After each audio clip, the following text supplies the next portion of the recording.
And we're back in studio. Chris Warden here with TJ Gardner. Let's just get right to it.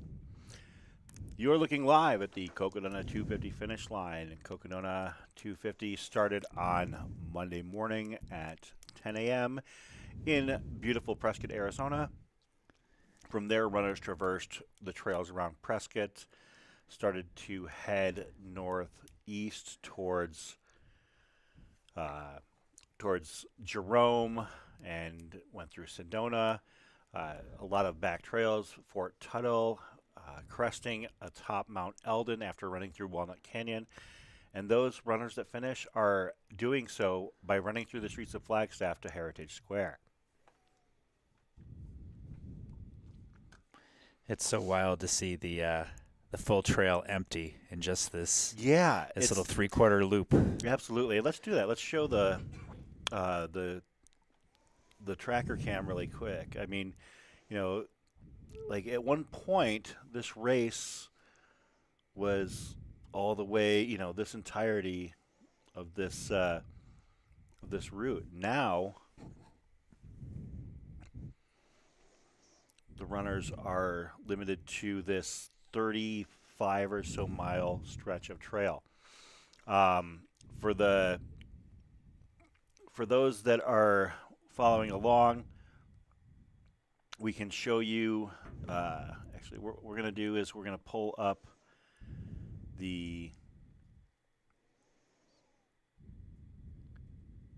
If we can pull it up really quick, we will pull up the cutoffs. We'll go actually back to the finish line while we do find those. Um, It's probably easier to find at the beginning of the week. yeah, there have been a lot of Cocodona photos. I'll go back up. I think it's.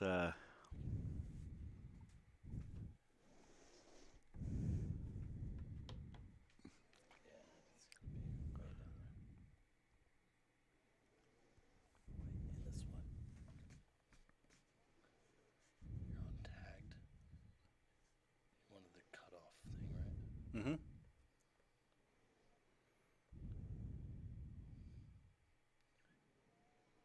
There we go.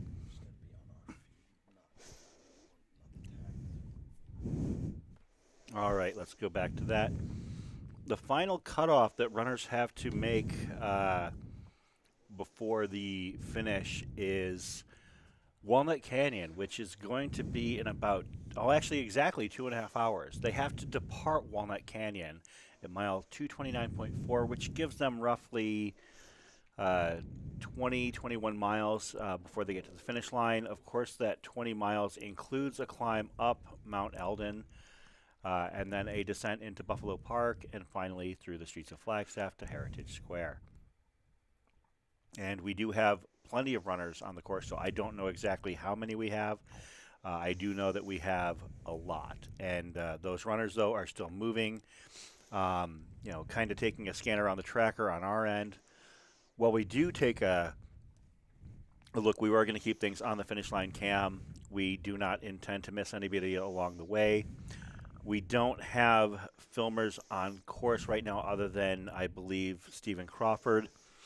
So we are limited in how much wraparound coverage we can do. So looking at the back of the pack, I believe most of the runners are at least at mile 221, 222. So the back of the pack, I believe Tom Attard of Montana and Stephen Park of Calgary are on mile 222, which means that they need to make it to about 8 miles, about 7.5, 8 miles by 1 a.m. and depart the aid station. So we'll be keeping an eye on that as well over the course of our live stream coverage.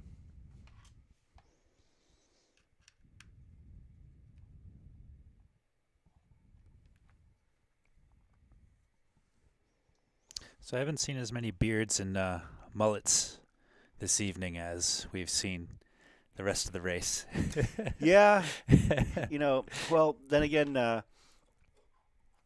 maybe these runners are just a little bit more kept up in terms of their appearance than the uh, the scraggly folks that were running earlier on in the race.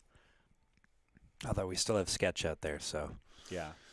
A couple of you were asking about a specific runner, kind of up and down the side of Eldon, bib number 170, Tony McDermott. I mean, he's moving, not moving fast, but it looks like he's still moving. Tony, of course, got a little bit off course a while ago, and yeah, he has not moved very much at all. But you know, if he got disoriented enough to go off course, then maybe he's just kind of composing himself. That's entirely possible. I don't have any eyes out there on him, so up in that area, if he's up on Eldon, in Eldon, yeah, not a lot of places to go once you get on that. yeah. Once he starts the ascent to Eldon, it's not like there's another trail system that can possibly, catch him off guard. So.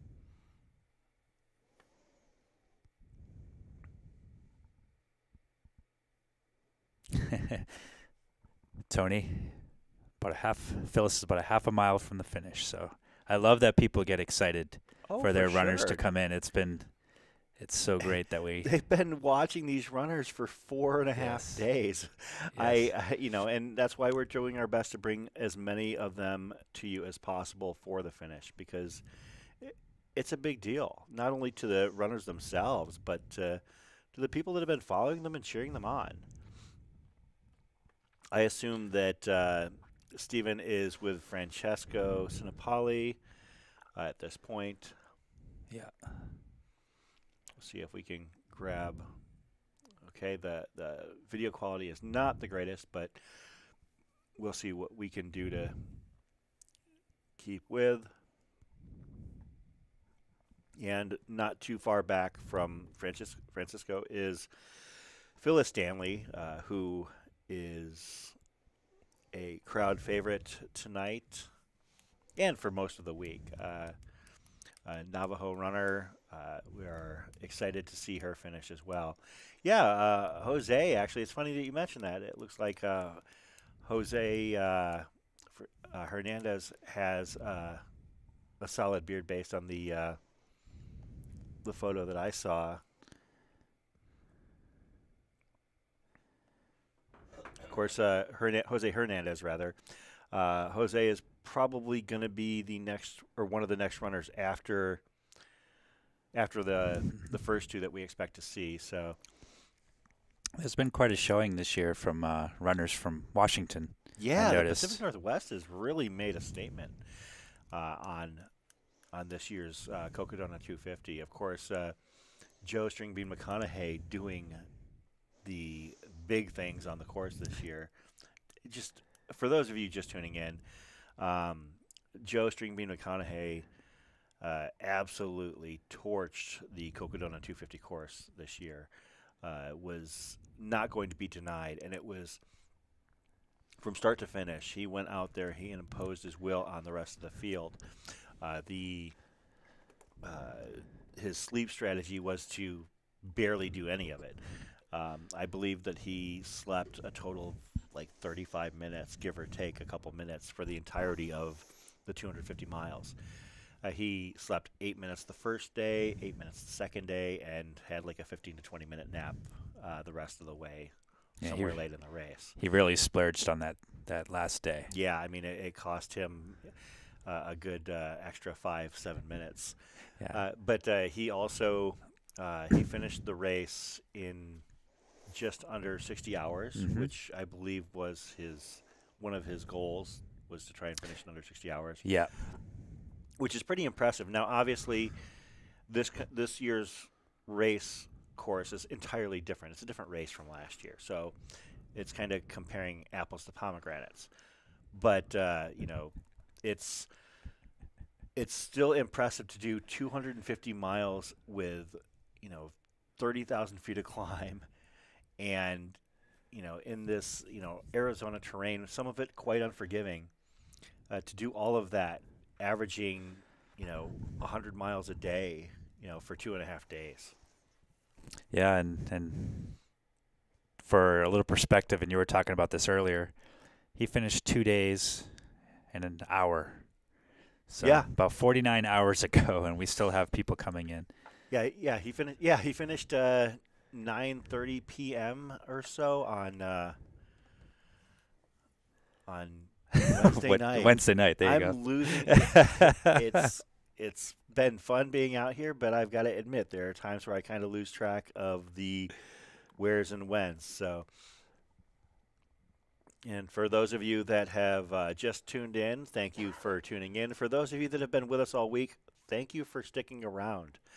We have had a lot of fun. We've had a lot of emotional moments with runners. We've had very little sleep, but we're having a great time, and we are glad to have you out here rooting on these runners. And we are going to be providing the finish line cam, I believe. If I remember correctly, it's through the night that we're actually going to have the camera on.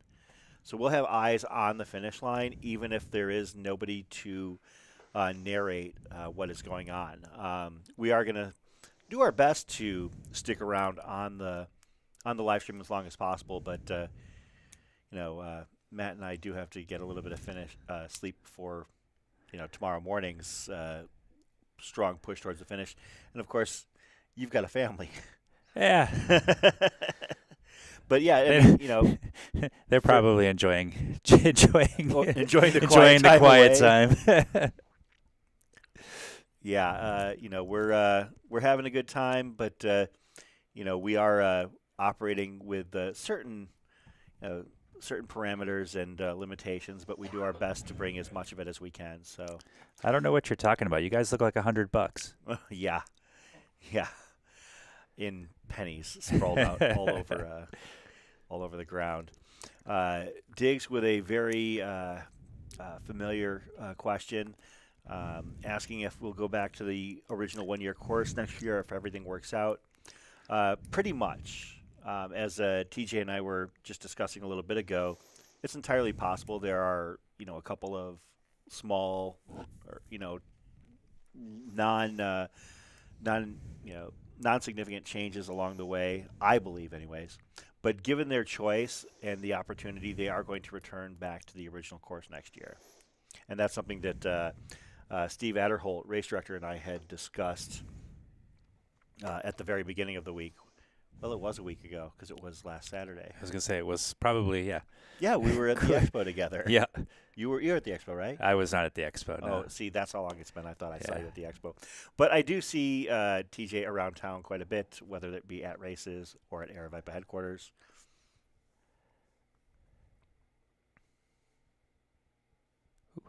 Looks like Matt Feldake, the original year 2 route, which was slightly modified from the year 1 route. So. Yeah, the year 2 route would be close. Next year will be probably closer to that one than the original one.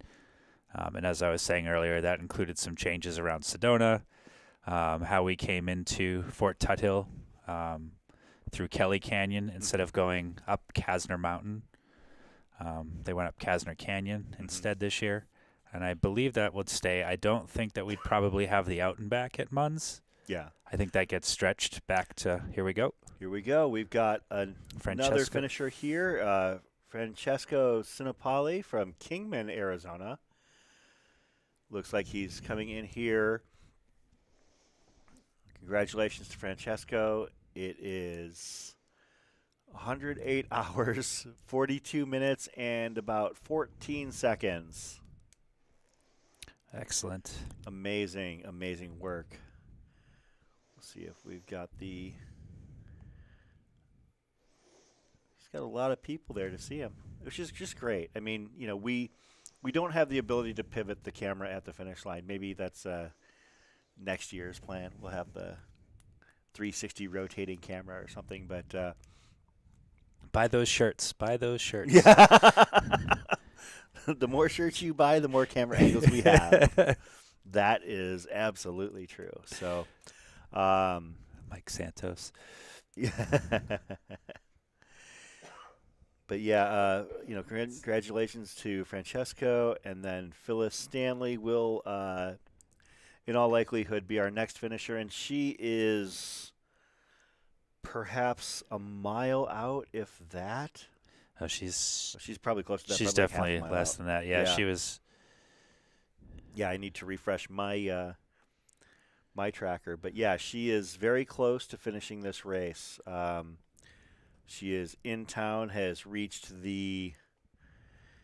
uh, the streets of Flagstaff, and in just a few short blocks will be taking the most iconic left turn in endurance sports. I am totally stealing everything, all of Matt's hard work. I caught a whiff of that one earlier with the iconic left turn. It looks like we might try and have Steven. Man, he doesn't stop, does he? No, he's relentless. I mean, it's almost like he wanted to be racing again this year because, of course, he ran this race last year. He did really well last year, too. Steven ran a very calculated and deliberate race early on. And by the end of it, he had passed a lot of runners that I would have expected him to finish behind. Mm-hmm. There were several runners that who had an excellent race, but Steven was so calculating and so he's a planner, and he'll tell you that. I mean, he's a very very intense planner. So. Well, I think we did see last year, especially with how hard that beginning was, that people that were calculated and patient had better races than if they adapted to what was out there than the people who just went for it. For sure. And I don't know what the film quality is like, but we do have eyes on Phyllis right here. And regardless of the film quality, we're going to keep it right here because I know that Phyllis Stanley has a lot of fans watching tonight.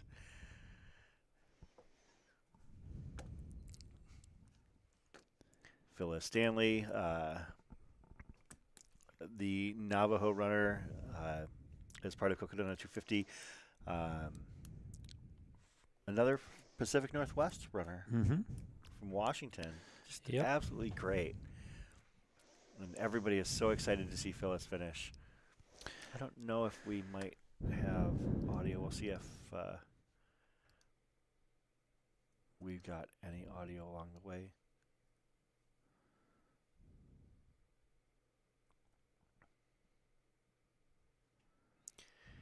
Yeah, it doesn't sound like we've got any audio, but we are going to follow along, and as soon as she makes the iconic right turn, you can see her passing that rock wall, so we know she's close.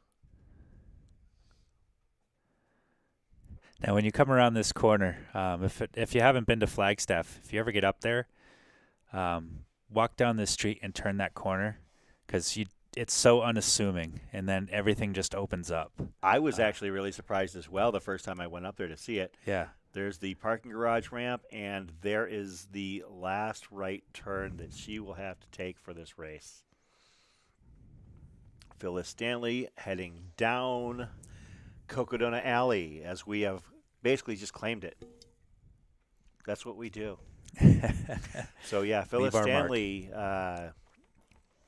with all of the support of the live stream and all the people watching out there, she becomes the next finisher of the Cocodona 250. Congratulations, Phyllis. Yeah. And once again, we don't have audio on it right now, but here she is. Arms raised high, and I'm sure she is just over the moon excited and happy. Now let's see if she takes the legendary, would it be the iconic black chair? I wonder. I mean, with these runners, you just never can tell. We'll see if we can get some video. We'll keep an eye as well on the. Well, it looks like we've got her on the finish line cam. I don't know if Stephen can hear us, but if Stephen can keep her closer to the finish line, I think it would be actually pretty great because we'd get a really good picture on our finish line cam. Yeah, you can see your family later. Come to the. You have fans, Phyllis. We need to be able to see you.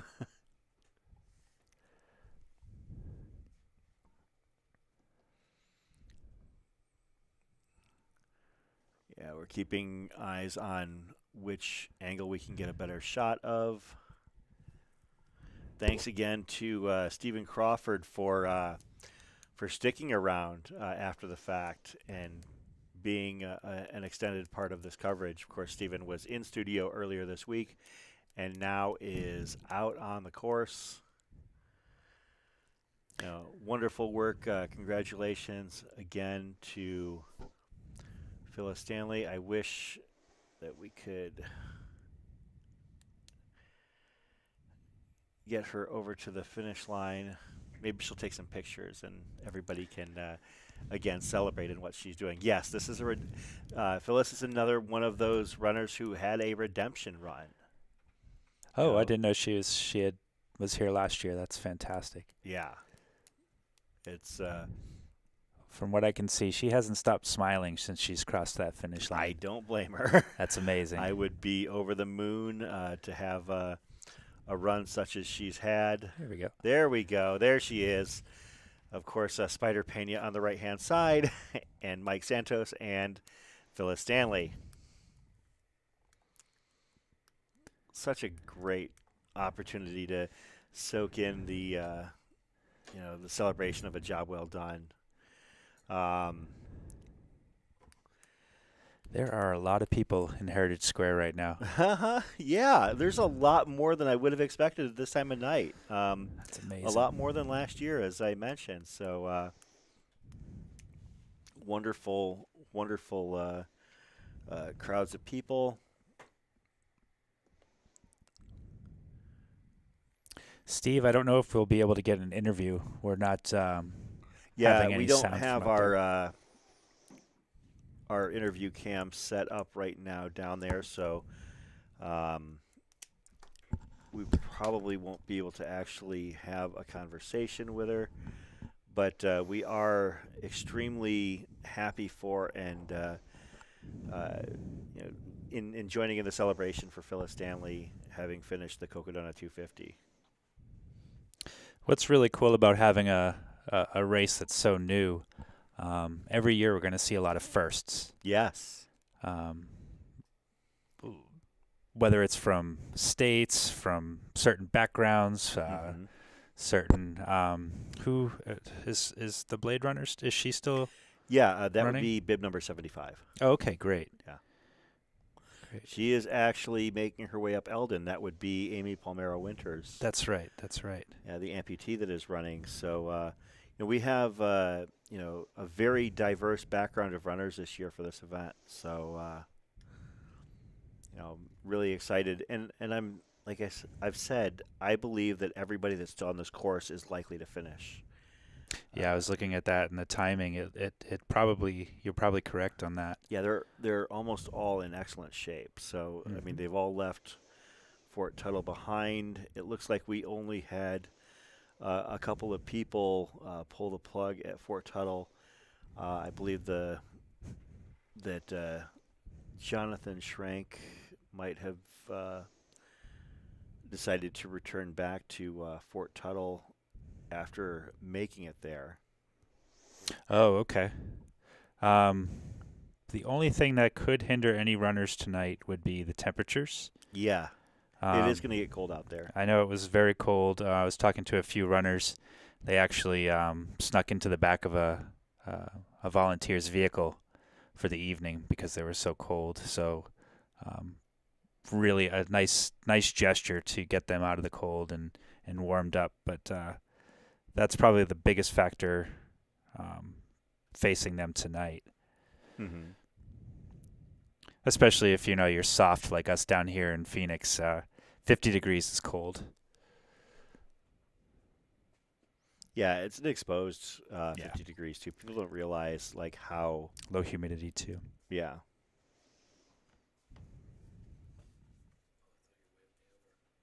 Mm.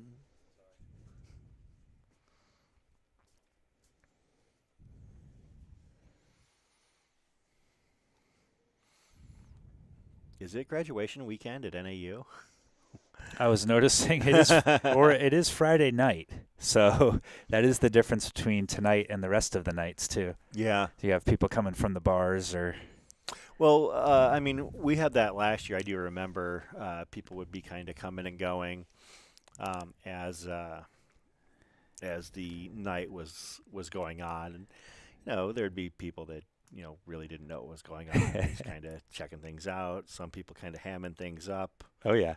at the finish line. Well, maybe there'll be that one person, that had just one too many tequilas. They came out, they see this, and they've decided that they're going to totally change their life. In 2 years, they're going to run this, and they remember the day that they they saw the banner for the Cocodona 250. Well, in a town like Flagstaff, it's probably about the only place that would happen like that, That's where true. somebody could accidentally handle or come upon a 250-mile race sign and then end up making it there 2 years later because of the sheer level of athlete that does walk the streets of Flagstaff.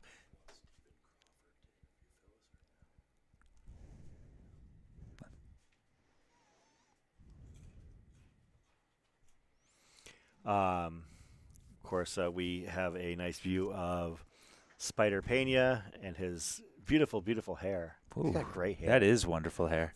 And again, for those just tuning in, Spider Pena was one of our filmers for this week. He filmed the leader runners, including String Bean McConaughey, as they hit Whiskey Row. Last year, Dan actually filmed race winner Michael Versteeg heading into Whiskey Row as well. And he spent several hours over the course of the last, over today, following runners at the finish line. Diggs, I actually don't know what the winds are like tonight. I know that that's always a huge factor too, if there is wind. Yeah, I mean Flagstaff does get chilly, and you mentioning that, I hope that the runners that left Fort Tuthill bundled up because Walnut Canyon is going to be a pretty miserable experience for them if they did not bundle up properly. From what I'm seeing, the winds in Flagstaff will really pick up tomorrow morning. Overnight, it seems to be pretty clear and actually a little bit warmer than last night. So it might not be too bad, actually.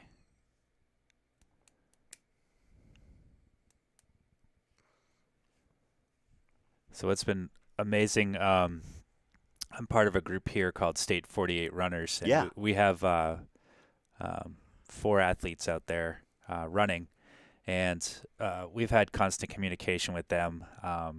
So we know all the stories that the 4 have had along the race or along the journey. Mm-hmm. It's amazing to think that there's 233 other people going through 100 hours, 60 to 100 hours of stories and memories of this.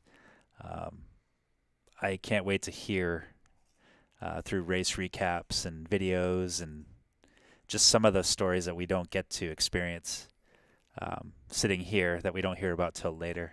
Yeah. I mean, there's, every runner has a story to get them, to the finish line. Yeah. The hallucinations are some of my favorite. Yeah, there's always a few of those after the fact that we do hear about, which are often quite entertaining. I think I don't know who it was. Someone was talking last year. Sedona, the rocks turned into a battleship, or the Titanic, or something like that. Oh, at the up in where at Prescott? I don't remember where it was. It was either that or Sedona. Oh yeah, I was gonna say Sedona. Yeah, that would make sense. I think it was Sedona. Yeah. It was during the night. Gonna take a look at our in-studio tracker here. Yeah. Actually, if we want to refresh that, we can. Well, we're gonna actually. You know what we're gonna do? I was gonna go to the tracker and bring it on video, but now we see all of Phyllis Stanley's crew. I assume family, supporters, friends, all gathering around. I mean, That's such beautiful. a great moment. I hope that she is reveling in this moment, having all of that support structure around her, friends and family and crew. I mean, that's just a wonderful moment right there. I really am enjoying this. And Spider Pena. And Spider. There we go, Dan. Now, it really goes to show, too, that, the runner is out there by themselves, but they're never alone. Exactly. Yeah. Yeah, this is an absolutely beautiful moment, and I'm glad. I feel so fortunate that we're able to take this in.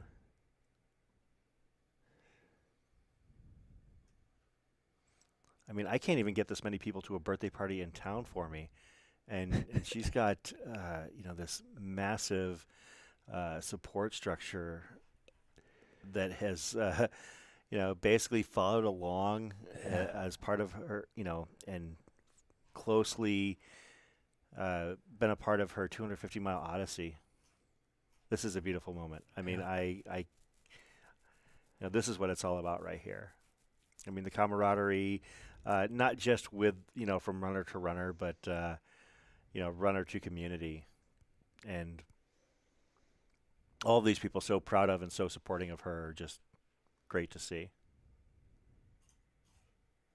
I hope they stick around in Arizona for a few more days to celebrate. For sure. That'd be sure. great. I wonder how many of the runners are going to come back tomorrow morning to kind of see those last few runners in. I mean, I know last year I was hanging out at the finish line with Pete Mortimer, who had finished second and was still in town. Jamil was still there. A lot of runners did stick around to see the final finisher, Andre Lee, last year. So yeah, there's that iconic picture, the Spirit Tunnel. The big smile on Andre's Oh face. my gosh, I don't know. Yeah, that was smile of finishing and also a little delirium too, I believe. Yeah, I'll tell you a story about that a little bit later. There's some good ones. Yeah. Phyllis, surrounded by so much love and support is just great to see.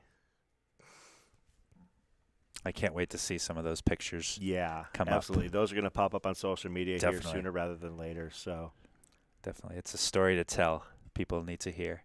Yeah, we're gonna pop into and reload our in-studio tracker so everybody can see what we're looking at, because we don't have anything insider in that regard. So Jose Hernandez is left next on the. We expect Jose Hernandez, who is roughly 2.3, 2.4 miles out from the finish line, but that was from 4 minutes ago, so probably about 2 miles out. Todd Holmes, not too far behind Jose. Sketch Diddy, the name winner of the Cocodona 250. The name winner and possible beard winner too. Yeah, he is definitely a contender in the beard list as well. And Julius Drelk, local runner from Scottsdale. Maxime Enzo Amara. These are the runners that have passed Eldon Aid that are on their way down. Abraham Mancino, Adam Foley, and local runner again, Henry Ward, is at Eldon Aid right now. So Henry is another redemption runner this year who did not finish this race last year. Had a very rough day dealing with the heat and the climb of day one, and came back with a renewed effort this year, and is now, from the looks of things, ready to finish. And he'll probably go out for a 20-miler on Monday. Yeah, he does that. He does that. Yeah, he does that. Well, that's one of the things about Henry having, him being my neighbor, is that when I just moved over there a little bit ago, moved from Scottsdale to Chandler, and when I moved to Chandler, I had mentioned where I was living, and he told me that he lived right around the corner from me, literally. I mean, it's maybe 800 feet. And Henry runs these ridiculous high mile runs, and my first thought was that he was going to, like, basically wear me down in wanting to run with me all the time and doing these long runs, but he hasn't yet. You lucked out so far, but I'll put a little bug in his ear. Well, he does, like I said, he does run by my house occasionally and take pictures of the house. So. You should start putting weird stuff in the yard, although the neighbors might find that a little There's already strange. weird little statues in my yard anyways. Okay. I rent. So that's the right, landlord that's right. has some interesting tastes in what he chooses to have in his yard. Talking about last year's Cocodona 250, Andre Lee, the final finisher, we went out to lunch afterwards with a group of people, and Andre was telling us how he was a little bit worried that he was going to finish because he got lost and was 16 miles off course at Fort Tuttle. And all of us, including his partner Jan, were sitting at the table just kind of nodding, kind of like, uh-huh, because we knew he had not been 16 miles off course. But the man had just run 257 miles, was not fully fed yet because we were waiting for our lunch order, and he just wasn't quite lucid, so we just kind of just nodded and let it go. So Yeah, it turned out that in talking with him a few weeks later, he had heard the word 16, and then his mind turned it around. Someone had said something about 16 miles while he was running out of Kasner, and his mind turned that into, I've already run 16 miles, when he actually had 16 more miles to go to Tut Hill. Oh, that makes sense. He flipped everything in his head, so he thought he had gotten lost for 16 miles. Yeah, that would not surprise me in the least, actually. That would make a lot of sense. Oh, my goodness, TJ. Take a look at this. Look how many runners are at Walnut Canyon right now, or within the extremely close vicinity of Walnut Canyon. And that parking lot's not that big over there either. No, those runners are all within a football field's length of each other. Although I do remember when we went out there, when Josh got in there, he was number 5, and Whit was still there, or he had just left. They were very close. Yeah, we were. We knew that we probably wouldn't catch him, but we kept showing up right on his tail, and you could tell that his crew was grabbing him and getting him moving him move out of there. But it was great. We actually had a good rapport with their crew. Whit's a great guy. Oh my gosh, he really is. Yeah. I spent a lot of time with Whit at this year's Across the Years event. Oh yeah, he did the 10-day event and ran 620 miles. Yes, that's right. Inexplicably didn't win. I was gonna say he came in second, didn't he? That's amazing. The Mongolian runner Bajargal Biamba, BB for short, was there, and BB is on another level when it comes to the flat multi-day. It's unbelievable runs. So. And that's a very monotonous 1 mile loop there too. Yeah. It's not a lot. But yeah, Whit and I shared a lot of miles over the course. I did the 6-day, which means that if I did 30 miles with him, I probably shared half of my miles with him. But we spent a lot of time just talking and hanging out, and he's definitely a great guy. So. I think he's from Georgia as well, correct? Yeah, I think so. Because I know that he and a crew that is he down in Tucson now? He's originally from Georgia. Oh, okay. Because I know he was his crew. A lot of his crew at the last year's Cocodona were in from Georgia, so I was just wondering. What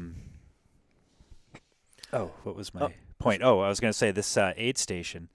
We get in there, and they must have been partying the night before, waiting for the runners to come through. Everybody was a little rough. So yeah, you know what? I think I actually heard stories about that. That Walnut Canyon was a bit of a celebratory mood. At last year's Cocodona. So it probably had it probably was more of a private nightclub jackass junction type of thing. There we have Patty Corey. Yes. Mama Corey. Mama Curry. who makes sure that all the runners are fed and hydrated at all Aravaipa events. Even when she's running them, Oh, yeah. she still makes sure of that. Yeah, she's the first one to introduce me to pickle juice. Yeah. I came into an aid station and I said I was cramping up, and she just handed me a jar. And that was the first time I'd actually met her. So it was Nice. Yeah, no, beautiful Patty is, thing. an absolutely wonderful and supportive member of the trail running community here in Arizona. And, she and her husband, Peter, have some kids who really know how to run. Yeah, they've done a couple things. Taking an eye on the back of the pack, Tom Attard or Attard is bringing up the rear at the Cocodona 250. Right now, he is in between Fort Tuttle and Walnut Canyon. Let's see. From what I can tell, he is alongside the sweep at mile 223.4. And if that's the case, if he's at 223.4, he's got 6 miles to get to Walnut Canyon. And less than 2 hours. He's got until 1 a.m. So he's got 1 hour and 50 minutes to not only get into Walnut Canyon but to depart as well. So now running through from Tut Hill to Walnut Canyon, there are a few climbs through there too. Yeah, I'm not familiar with that section of the course. So if you could beautiful. provide a little bit more description. Yeah, it's absolutely beautiful. I've only run through there at dawn. So Okay. it was perfect. The weather was perfect. So you're running flat for a while. Mhm. You're running along along Walnut Creek, which is down in the canyon there. But then you start to climb up towards the Fisher Point area. Yeah, and so there are places in there that are nice and very runnable. The descent is nice and slow. Sure. Or nice and not too steep. But then you do run into some parts where they'll be walking quite a bit, especially at this point on their legs. On the left-hand side of your screen, we have the trail gangsta himself, Rory Bonahan, one of the faster local runners here in the Arizona community. Yep. We got 2:22 marathoner. Pretty quick Yes. guy. He's And Aravaipa Racing Team. That's right. I almost forgot he was on the team this year. And, of course, he is speaking to Dr. Stephen Crawford, who joined us earlier this week and ran Cocodona 250 last year. And if there were an Aravaipa Beard team, he would be definitely one of the anchoring members of that team. He kind of ran. I think you were saying earlier, and we both agreed that he kind of ran Cocodona this year too. Yeah, in ways he did, and some people have they just don't know when to stop. Andrew Glaze is driving back to L.A. tonight. Wow. He is in the shower cleaning up and driving back to L.A. What an absolute savage. I expect a GoPro the whole time of him driving home too. I want a video. I want a movie up on that on I YouTube. hope someone else is filming it if that's the case. But yeah, Andrew Glaze just recently finished the race. Mm-hmm. As we see Dan Pena eating and drinking, or probably having some ramen. I wonder. I've got his phone number somewhere. I could Something text him warm. and Yeah. ask. Hey, what are you eating? Bring it over. Chasing Cutoffs podcast. Hey, you know what? Thanks for hanging out. Yeah. Just grab a nap. Grab a nap and stick around because we might have some people chasing cutoffs here very shortly that we're going to be following along with. So. Hey, these people aren't sleeping, so neither should you. He's got a Tesla. It's going to drive itself. There we go. Yeah, it was a pretty special moment to be able to witness Phyllis Stanley's finish here at Cocodona 250. Just I can't get over how many people she had there for her. That's a lot of people. There were like 24 people. And You know, that may be a big reason why Heritage Square looked so full tonight. The yeah. anticipation of If waiting we for pan her the to come camera in. around her, are half the people gone? Yeah, I would imagine it's probably true. So Rory's also known for his rap and his songs. He actually made a Cocodona song this year. I heard that. I haven't heard the song. I heard that he had made one. Yeah, I would love to try and play it. We just don't have the capability to bring up another YouTube feed with what we've got going on here. So just put it up next to the mic. It's nah. Although it sounds like he has another one he has to make. I think it was Jem was just saying with a real sketch. Did he please stand up? Yeah. Please stand up.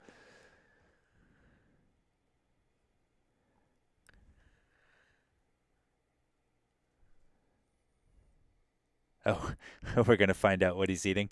Yeah, I'm sending him a text message right now. Perfect.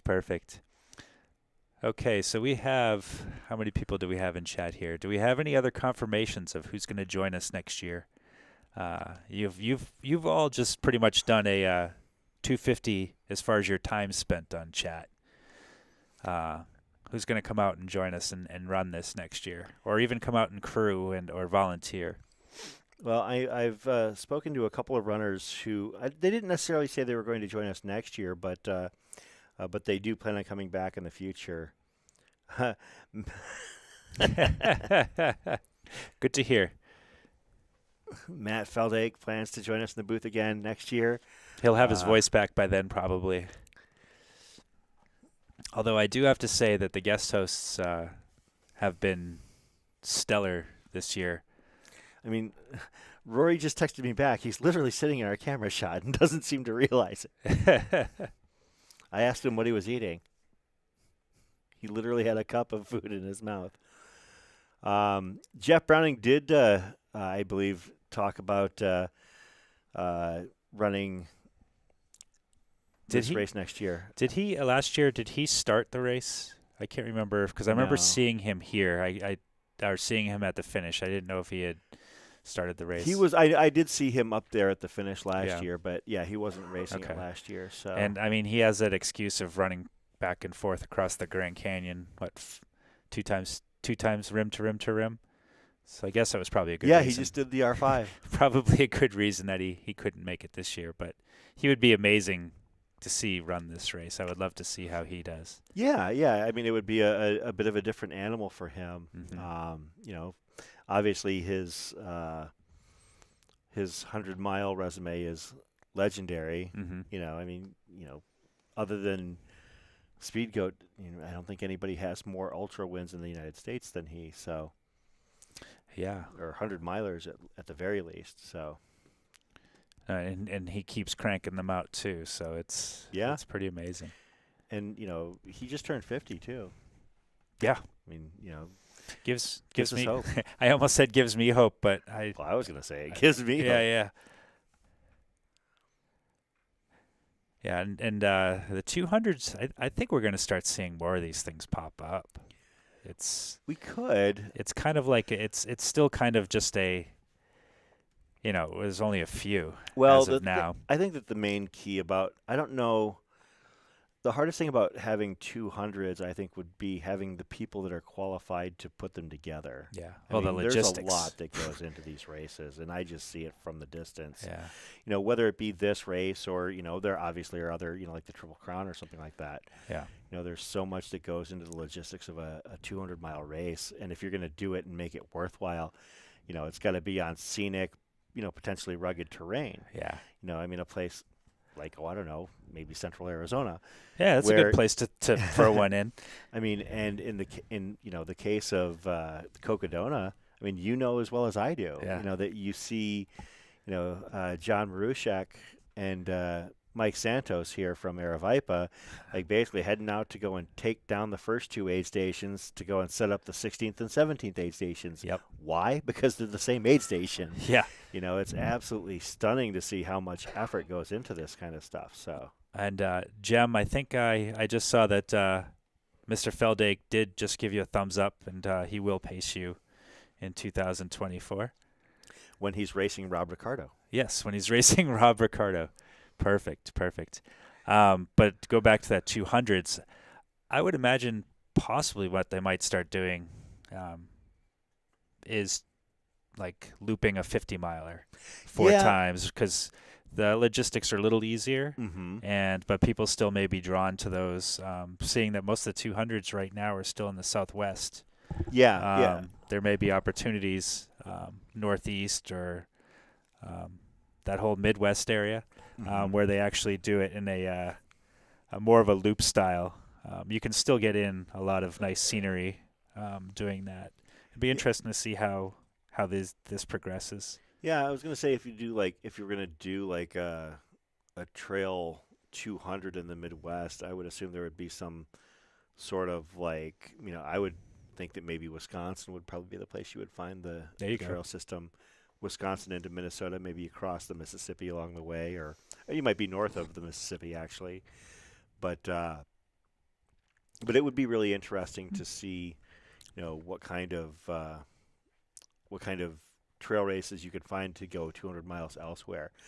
I don't know all of the courses of all of those other 200s out there. Yeah. But one of the things that I love about Cocodona is that it literally connects communities. You're running from city to city, and I think town to town. And that's what the concept was in the very beginning, wasn't it? How do we connect all of those towns through Arizona? And I think that's what's been drawing a lot of people from here. I know you said you signed up. I actually signed up the first time too. Yeah. That's why you did the mini donut. That's why we did the mini donut, and there was a draw. Hey, this is our state. Let's go check it out and see these communities all connected together. And I'm really happy to see what who was it that we weren't allowed to mention last year? What was the name? Jerome. Yeah. I'm really, really happy to see Jerome embrace the race this year. Realizing what it is that we're doing, rather than that we're coming in to pee on their trees and leave a mess with our cars and leave. It was great to see their the complete 180, the support for the race. So I think we'll see this grow as we go. Let's see. Speaking of Jeff Browning, it sounds like the rumor has it that he's going to do Moab and then the potential of doing Cocodona next year. Wow, that would be fantastic. Yeah. And another high-profile athlete to race Cocodona. I think that, that's what would, if these high-profile athletes keep doing it, and there are other qualified, people at that level that could potentially come in and run this race. I mean, when you're doing this race as live stream coverage, or any race in terms of live stream coverage, what do you think the number one question that you get as you're doing live stream coverage for the first couple hours is? Who's in front? Close. But I can tell you exactly what that question is. Is Courtney running? Yes. That's what we get. That's I saw the a lot of that that. we get every single time we do a live stream. People are like, "Hey, is Courtney running?" No, I mean, but I would assume. I mean, and she paced multiple people last year. She paced Maggie. Maggie was a big one. She paced Jamil. She did. Yeah. So I would assume that she would be out here, or maybe her husband Kevin, as well. I mean, that's which true. means she would be out here on the course.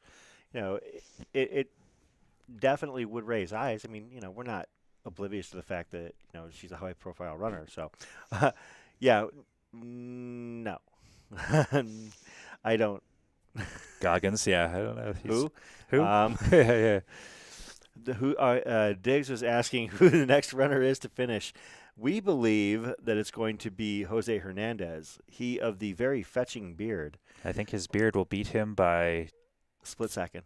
Yeah, about 2 feet. Yeah, Goggins raced Zane Grey a few years ago. He raced it twice. I was he's going raced it through. twice? Yeah, I was going through So my he's running in extensive Arizona. research before I ran it, and I noticed that there's a lot of runners that ran that race. High-profile runners. Yeah. And at one point, Zane was one of the big name races Really? in the country. Okay. Oh, yeah. Yeah. You look back through the history of the Zane Grey, which is another race here in Arizona. It's not an Aravaipa race, but I mean, It's Friends of Aravaipa. Jamil's run it, Nick's run it, Mm-hmm. and the race director Joe Galopi is a friend of all of ours, and that race And is Megan. part of the Arizona history. It's 33 years old, and it was started on I think it was a bet between some runners and some hikers that the runners could finish the course in a day, and the hikers said no way. So I have something like that. I have DNF'd the Zane Grey twice. Haven't yet to finish it. And when I DNF'd it, it was the 50-mile course. Yeah. So I had a project that I was going to try and do over the next couple of years called F My DNFs. So to finish my DNFs.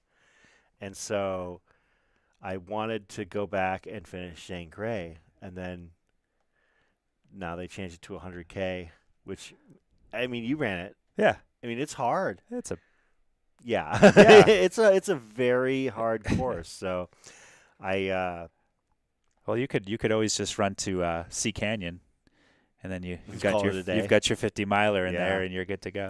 yeah, no, for those, if you're looking for, 100K that'll, punch you in the face a few times, Zane Grey would definitely fit the Yeah. bill. For those of you just tuning in, my name is Chris Warden. I am with TJ Gardner, the man in the golden hat. We are broadcasting live from our studio in Phoenix, Arizona, but the feed that you are seeing is in Flagstaff, Arizona, and this is the finish line of the Cocodona 250. We are about, I don't have the exact number, but probably about 80 runners into the finish. I don't have that pulled up. We've probably got about 80, 85 runners left still on course, and those runners have until noon tomorrow to finish this race, which gives them 12 hours and 35 minutes, give or take. The runners do have a cutoff that they still have to adhere to at 1 a.m., and that cutoff is at one of the aid stations, Walnut Canyon, and Walnut Canyon is at mile 229. So those runners have to make it out of the aid station by 1 a.m. in order to continue on from the Walnut Canyon aid station, which is after they run through Walnut Canyon. They have to run northwest towards Mount Eldon, summit Mount Eldon, and then from the top of Mount Eldon, head down the other side, going west and down into Buffalo Park and southwest into Flagstaff. Philip, thank you for the heads up. 82 finishers. I knew it was somewhere around there. Yep. So 82 finishers, and I mean, think of that alone. Finish 82 people so far have finished 250 miles. yeah. Well, the finisher rate is I believe going to be much higher than last year. And somebody, it might have even been Philip, who just gave us that information. Whoops. 68%. No, 69%. Nice. Nice. Giggity. I am not going to give up an opportunity to make that joke. But yeah, Philip, I think it might have been you who had said earlier that the difference between this year and last year's race was that the DNFs were primarily in the first, it was either getting to Crown King gassed them, or getting to Whiskey Row just deflated them. There weren't very many drops between Whiskey Row and Sedona, at which point Sedona got hot. And Sedona did have quite a few. I remember a few people. Yeah, quite Sedona a few people was dropping a off there. rough. Well, I'm sure there was more than one runner who probably got to Sedona Aid, and the their drop bags were cooking Oh my in gosh, the yeah. sun. Yeah. So, I mean, through no fault of anybody, it was just one of those situations. They actually did move to, after the first few runners, try and cover the drop bags with, tarps or something, but you couldn't move the drop bags off of the parking lot too much because you don't want to throw them out in the, like in the desert or anything like that, No. because you might have some critters crawl into these drop bags. So I was gonna say it's still nature out there. absolutely. So far, yeah, that's amazing. Hey, we must at all costs make sure nobody else DNFs to protect that stat. Philip, I am in agreement. I think a 69% finish rate would be very nice. That gets a giggity. Yes. No, that wasn't me saying giggity, Sarah. That was TJ Gardner, who is hanging out with me tonight on Aravaipa After Dark. 47 going on 12.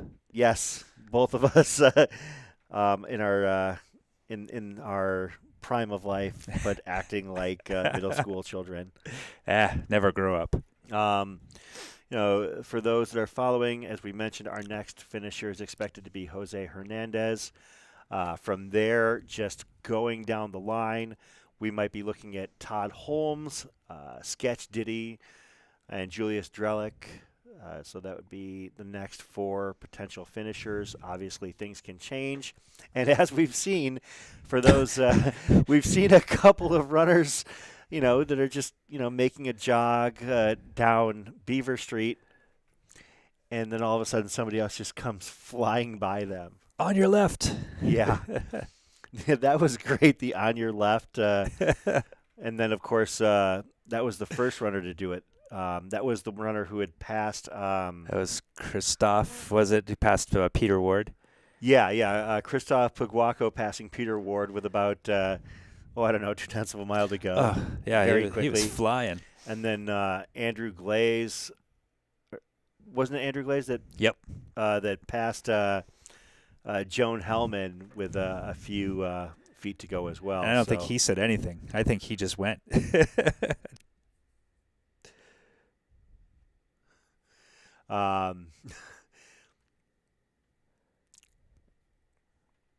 Yeah, things are a little bit quiet. I think things kind of wound down. The excitement and energy of the Phyllis Stanley finish might have caused people to kind of get a little bit tired here in downtown Flagstaff. I think we need to hire them for finish line appearances. I would love to see them come back tomorrow morning to see those last few runs. Oh, my goodness, yeah. I would hope that they're going to have a spirit tunnel all the way down Cocodona Alley. Hello. Hi. Who are they cheering for? Oh, they're waiting for Jose. There we go. They are Jose's cheer crew. Nice. They must be following along right now. We'll Hey, you know what? If they want to hang out on camera and if they are listening, keep the celebration close to the finish line so we can partake in it. It's nice to see that kind of energy out there. It's gonna be what keeps us going. I mean, it's getting late. It is getting late. It is getting late, and I'm willing to hang out as long as my eyes stay open, and as long as there are people watching. But at some point we are going to go quiet. We're not going to go dark. We're going to go quiet. So what we're going to do at some point when I can no longer speak or think, because the thinking stops long before the speaking does. Yes. That I will be, probably heading down for a nap here a little bit ago. Or a little bit. You're already doing it, man. I'm already doing it. But, probably going to head down for a nap. And then I know that Matt and I are going to bring it in tomorrow morning for sure. Fantastic. So. I wish I could join you, but I think around midnight I'm gonna call it. Call it a night. TJ, I'm so glad that you're here. It's been great. It is. I hope you've had as much fun as I have had interacting with you in the chat. You've been a very vocal member of the chat, supporting what we're doing, and so I thought that it would be fun to have you in here. So I really appreciate it. Hey, my wife is watching right now. So Nice. Michelle Acosta. Oh. So I don't know if that's a I'm watching like creepy kind of thing or there now you can see us. See, I really did come down to See, be he's on here. YouTube to be on He's YouTube. here. So I wonder how many people tried to use that. Oh yeah, I'm going down to hang out on the live stream. yeah, exactly. Yeah, Sarah, it is TJ. I was making the posters. Yes. So yeah. Again, let's do. Actually, I'm just going to go back to well, we've got a moment here before Jose finishes, and let's grab your handiwork here really quick. Actually, let's do this. Let's grab. So when the finishers finish this race, they do get a buckle, and while they do get a buckle, they have the opportunity to purchase this as well. This is the finisher, I guess, buckle holder that the runners can purchase. Of course, this right here is the Cocodona 250 buckle, and it is a nice, solid piece of metal here. And then for those who do finish, they can opt to purchase this frame that actually is a map that encapsulates the voyage that these runners take. And this is something that TJ had helped design and help modify because, of course, the course changed just a couple weeks ago. So they had to redo the prototype to make sure that everybody got an accurate, beautiful picture. But, yeah, it is gorgeous. And it's fresh wood, and it smells really nice. And that's the stain. I do have to apologize. I don't remember the name of the person who actually designed the map 2 years ago. Okay. This was all hand-drawn for Cocodona. Mm-hmm. And that name I actually may never have known the name, but I do know that somebody did that for us. And they did an absolutely beautiful job with that map. So it picks up on all the iconic spots. Absolutely. I'm going to take a picture of it here in a little bit, and I'm going to post it to my Instagram, and I'll share a picture of it so you can actually see it up close and all of the detail of all the little, you've got the names of the towns and certain, physical landmarks. It's really neat. Yeah, it's. I know we're talking about the race, but I'll take a second to talk about artworks. It's actually been I'm the design lead there right now. Yeah. And we don't just design and produce for Aravaipa races anymore. We have about 100 external clients all around the world. So we've been able to design for some of the larger races, some really cool race directors. Mm-hmm. So it's just been a lot of fun. And it's a small ragtag group down there, but we get it done. Yeah, it is really neat, though, to see you folks in action. Obviously, it's part of the whole Aravaipa family. Mm-hmm. And one of the things that we're able to have at Aravaipa events is that with some of these finisher awards, some events have, woodworking, others have glasses or something like that. But with the equipment, you're able to actually have your award personalized right there on site. Yeah, we have a mini laser that we take out, and it's usually Louis. Yeah, Louis Mukai. Yeah, yeah. I love Louis. He's great. Oh man, he's one of the nicest guys. Such a friendly guy. One of the nicest. I can't even tell when he's mad if he ever does get mad because I'd be shocked. Nice guy. I mean, so yeah, Louis will bring out that laser engraving machine, and he'll pop your little award into it, and he'll engrave it with your name and time and stuff like that. He actually, I also volunteer working at the beer gardens at events. Sometimes I was known as the beerista. Well, one time I actually was volunteering in an event. I walked away from the beer garden to go and get something. I can't remember what it was, and I came back and didn't really think anything of anything. And I don't know, maybe 5 minutes later, Louis walks over with my finisher award from running the race, and he had engraved my name and the time on the back of the medal. That's awesome. Well, he's had a fun time trying to guess what my race time's going to be for prototypes. So he'll always put something down, and I always act offended, like how slow do you think I am? But he's usually pretty close. Can you hand me over that belt buckle again really quick? Yeah, definitely. So Sandra. So Sandra was asking, is that a belt buckle? Yeah, this is the Cocodona Oops. 250 finisher buckle. It is nice, solid. I believe that's copper, right? They're made here in Arizona, Yeah. according to the engraving. But yeah, I mean, this is a nice piece of work, you know. And you can't really see it on the Yeah, camera other side. All the detail is actually on the front. Yeah. But it has quite a bit of detail with a lot of Arizona icons and Absolutely. different parts. So it's amazing what you'll do for a little piece of metal like this. Right? But this becomes very special. I have friends that have won various buckles over time, and they've slept with them that night, like under their pillows. I actually wear my buckles in some cases. I've got to get a belt.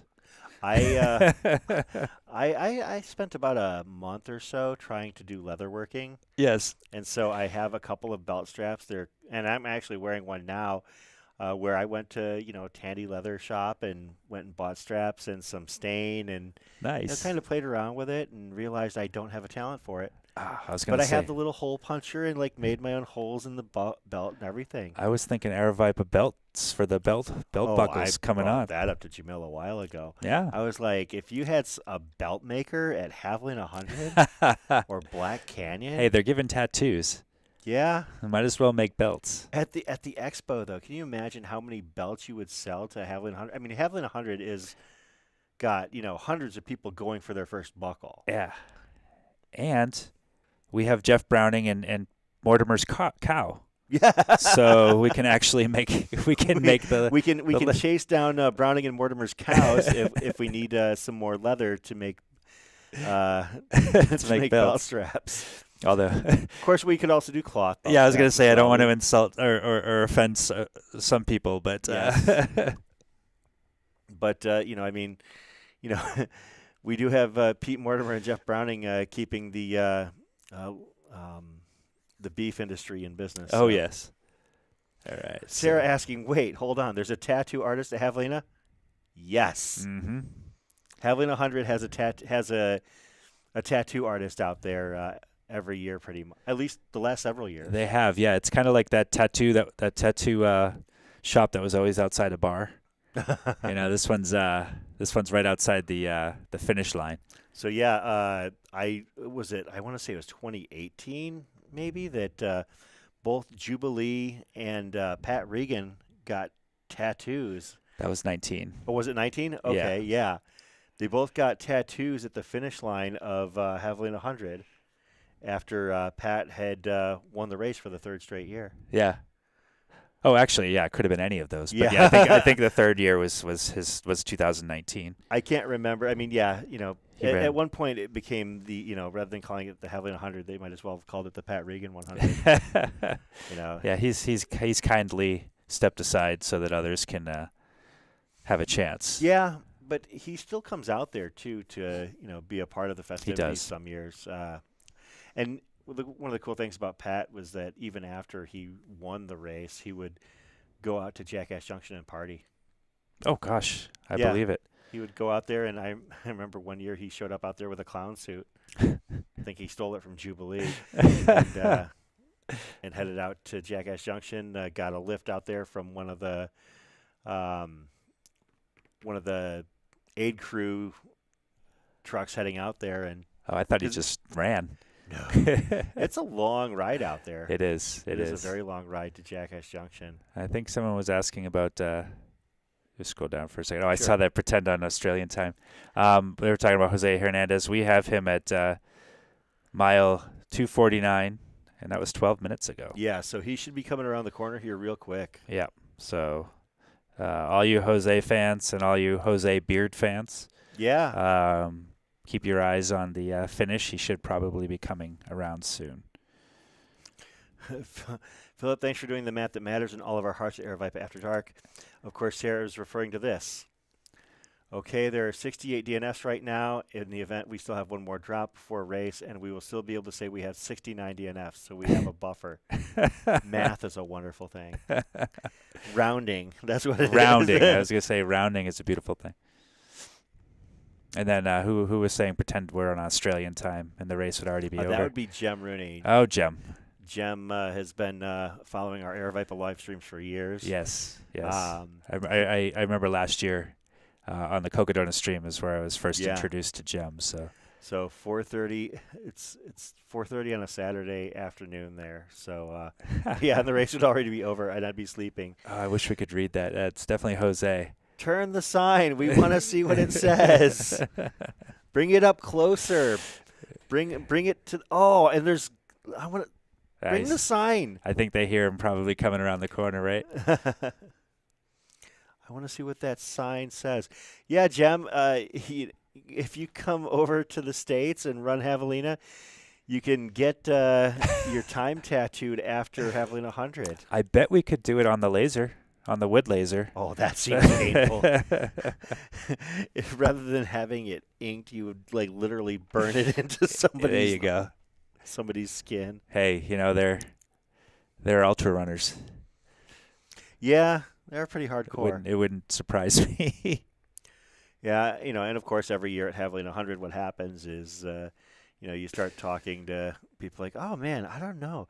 I can get some ink at Javelina." I mean, I have one tattoo and I don't have any desire to get it anymore, but yeah, I mean, I've seen people, I was there when Jubilee got her tattoo.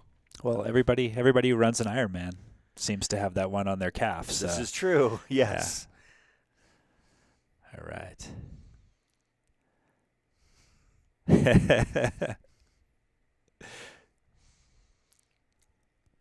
All right.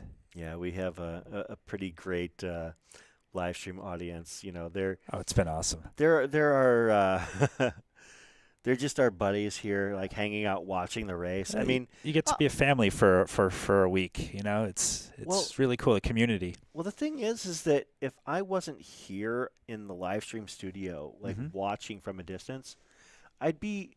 Well, last year I was actually atop Eldon. At this point, I was probably sleeping. Yeah. And I had to. Well, I had brought a tent up there, and I was going to put the tent up, but it was so windy that I just, I sat. And slept in my car. I have a small SUV, and I put the back down and just laid down and got rest that way. And then after that, I left the top of Eldon after the last runner, Andre Lee, had hit it, and then I drove down to the finish line. Oh, that's awesome. Yeah. So, yeah, I mean, I would probably just be hanging out down there maybe with a beverage in hand, but I wouldn't want to be breaking any laws or anything like that. I don't want to be sitting there at 3 a.m. with a beer and have an authority figure roll up on me and just make up and it's say, a bad hey, look for Aravaipa. Just say, hey, I just ran 250 miles. Oh, he won't know. I guess I could say that, but then he'd look at me like, no, you didn't. Yeah, and then be like, you're no runner. Yeah, Steve, I love the fact that you ask questions, and we do our best to try and provide responses. As long as everybody is, playing relatively nice and somewhat clean, I'm totally fine with most of the discussion. I think it's great that we can be interactive. I mean, this is a very close-knit community as far as the trail and ultra running community goes. I mean, we're all basically 1 or 2 degrees removed from each other for the most part. Yeah, we've all gone through those tough things together, whether we're not together at the races. Yeah. We all have that relationship through pretty much through pain and happiness. Oh, yeah.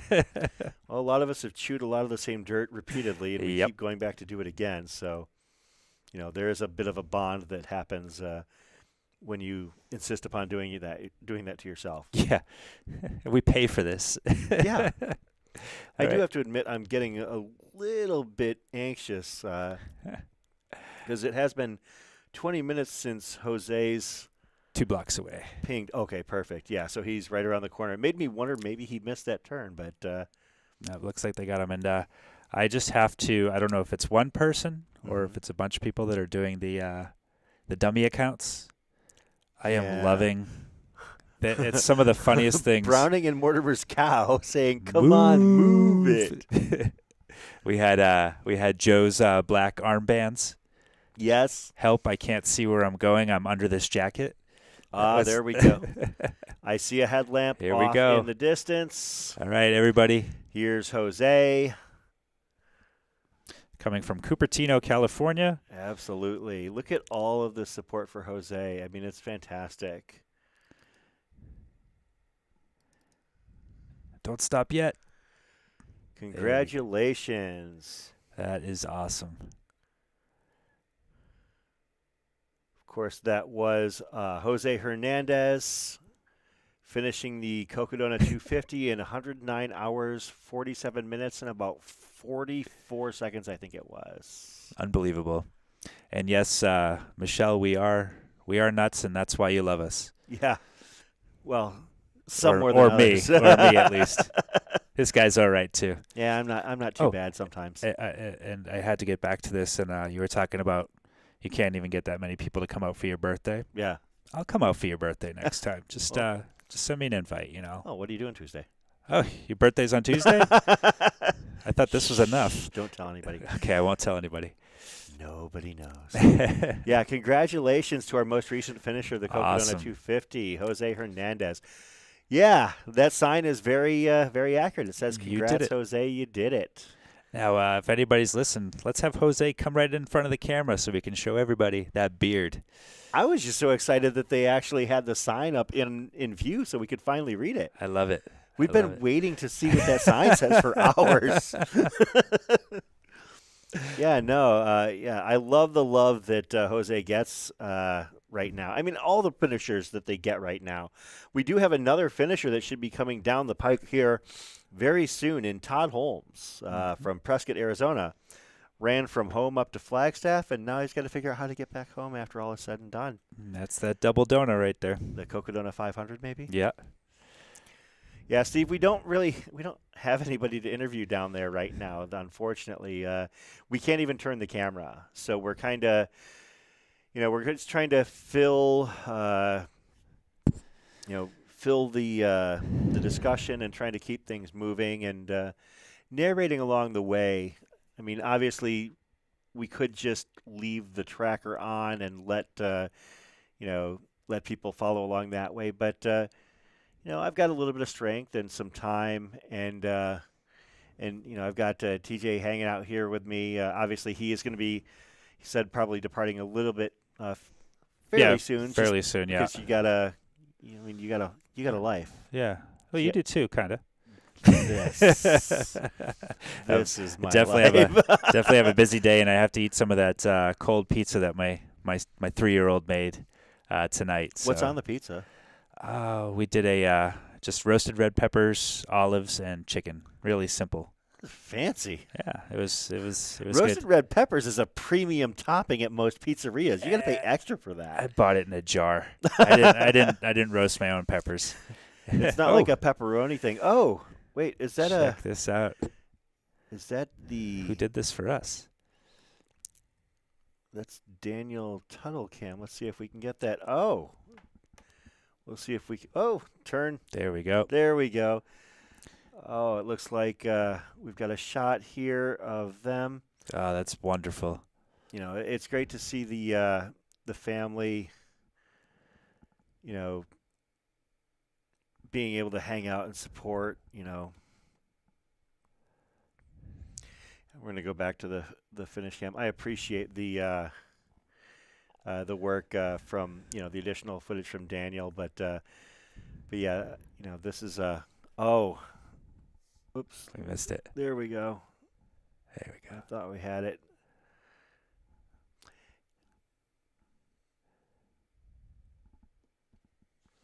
Yeah, it's so wonderful for everyone. And I was saying kind of this earlier about how, you're never alone out there.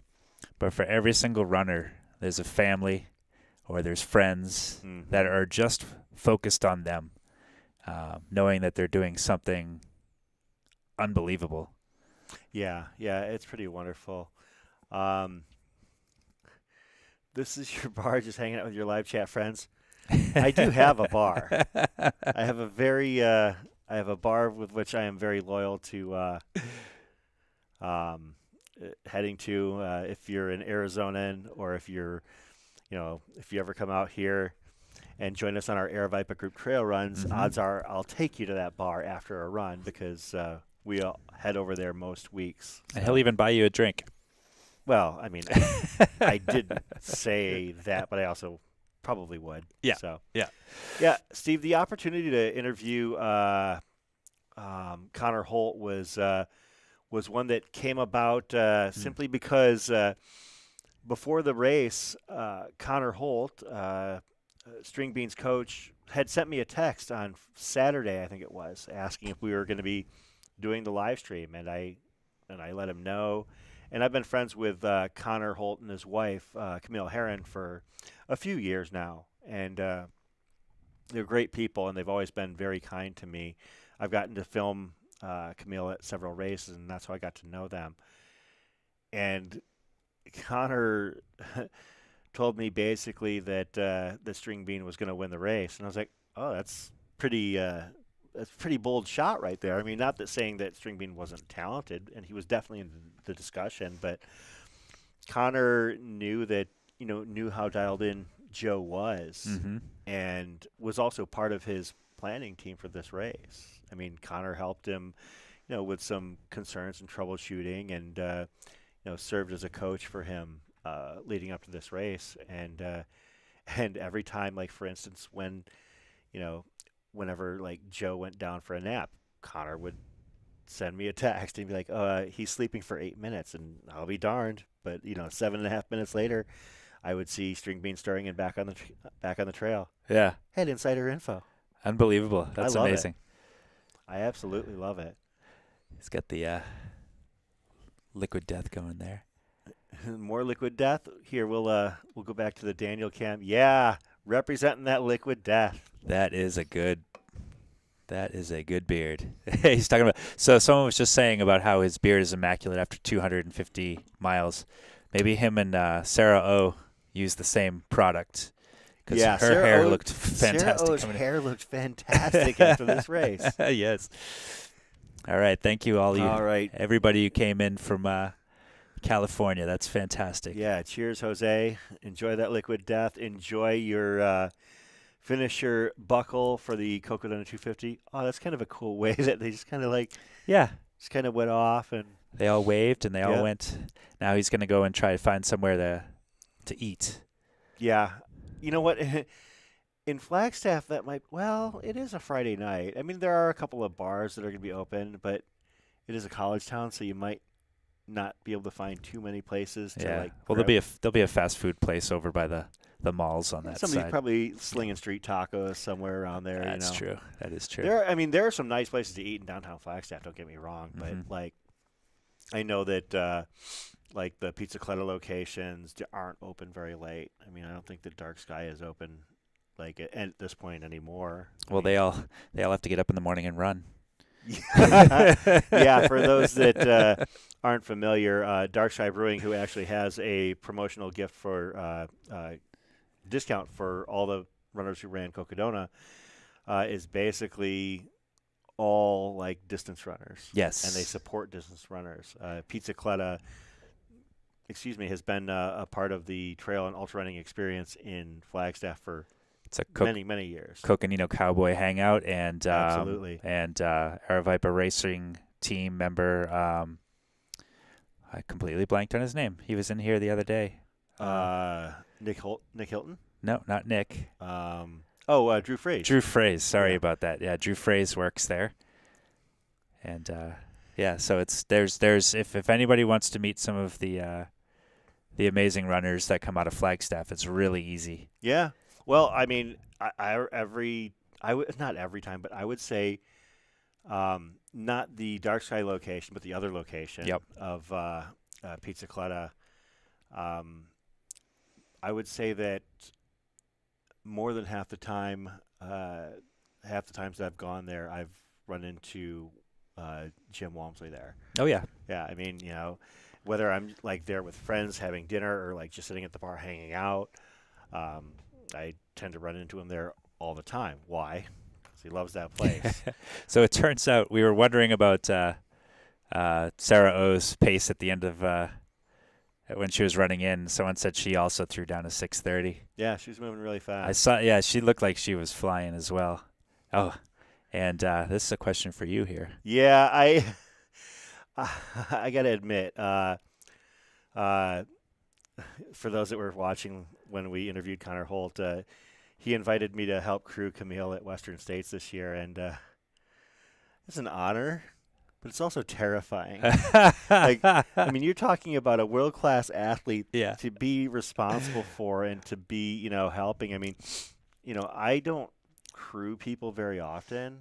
Like, I used to crew my ex-girlfriend, and she's next for a reason. Yeah. And I think that part of it might have been because I just wasn't really a good crew person. Okay. Maybe that's why she left me. There you go. There you go. It is getting late. Yeah. Oh, here comes the salacious chat on Aravaipa After Dark. No, I mean, I love the idea of crewing, somebody at a big event, but I also am terrified at the idea of, being involved in, the race of a world-class athlete when they're trying to drop the hammer. I actually see that as an opportunity because they're going to have a world-class crew where you would probably sit back a lot and just learn, which would be fascinating. Yeah, they'd say, here, give her this. Here, do that. Here, go do this. Mm-hmm. Yeah, I would do my best to stay out of the way. I mean, I've seen, her run at races several times, obviously from filming at Desert Solstice and Jackpot. I mean, I've been there when she's set multiple records, and, it's an intense experience to watch some of these elite runners and their setups and everything. So, well, the lights have gone down. Now it's really after dark at the Cocodona 250. I wonder if that's by design, like if they have to adhere to some. It's midnight, so I think there's probably something about that. And at midnight, it is Aravaipa After Dark. It's Aravaipa Mornings. Yes. Which we actually have. You do have the Aravaipa Mornings logo. But you know what? On that note, I'm actually going to pull up the beautiful Aravaipa After Dark logo that you had created. Oh, yes. I want to share that. Of course, as we mentioned, TJ is the design lead for I actually just have this one and not the one with the smoochy lips. The one with the lips, yeah. But for those who might not have caught it on my Instagram account, I'm going to pull this up here really quick. This beautiful Aravaipa After Dark logo. There we go. I've added a few extra things to it since. But, yeah, some lifts and some. I can't remember what it was, like hearts or something like that, maybe. I can't remember. Anyway, all right. So who do we have? Aravaipa After Party. I like that, Sarah. That's a good one. So there's Aravaipa After Dark and the Aravaipa After Party when it hits midnight. Yeah. Let me see. So we have Todd Holmes from Prescott. He 9 minutes ago was less than a mile out. Yeah, so Todd is going to be here really quick. I'm kind of waiting for Sketch to come in because he's actually an honorary State 48 member, runner member, even though he is in Georgia. 2 miles out, so that could take a while. But he is running with Eve, so yeah, we could see that definitely in neon lights. Yeah, I could see the Aravaipa After Dark logo definitely in neon lights. There would be a big wooden door though. We'd have to have a special knock. Oh yeah. For or a special password to get into the after party. Well, Steve, we're really glad you're enjoying this race. If you were to tell somebody you're going to watch some YouTube with some choppy video occasionally of maybe people running for 250 miles, they would think you're crazy. But once you start watching, you really get drawn in to the whole event. And we're really glad you could be part of it.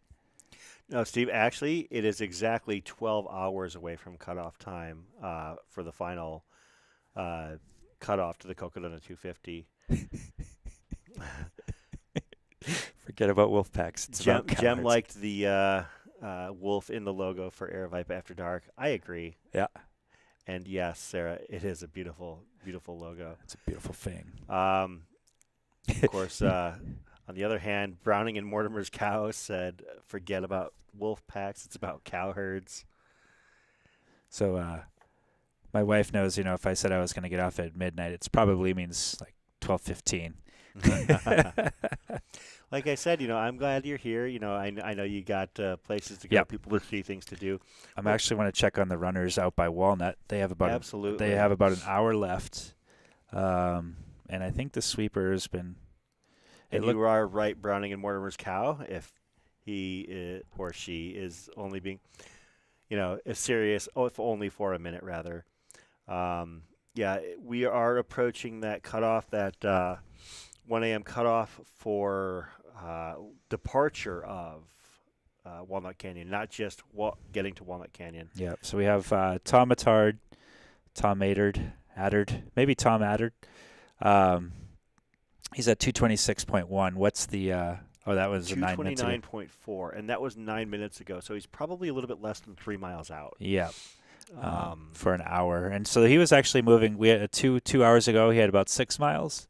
Yeah. So he might have to just clear that station and then have 11 hours to go the final 20 miles. Stephen Kuntz is about 2 miles out, maybe about 2.25. Stephen Park is about 1.9. Joshua Garza, probably about 1.9. And everybody else to this point is into the aid station at Walnut Canyon. So as far as bibs being off course, that just happens quite a bit with the trackers. I've noticed. Oh, although that could be. Yeah. That actually could be correct.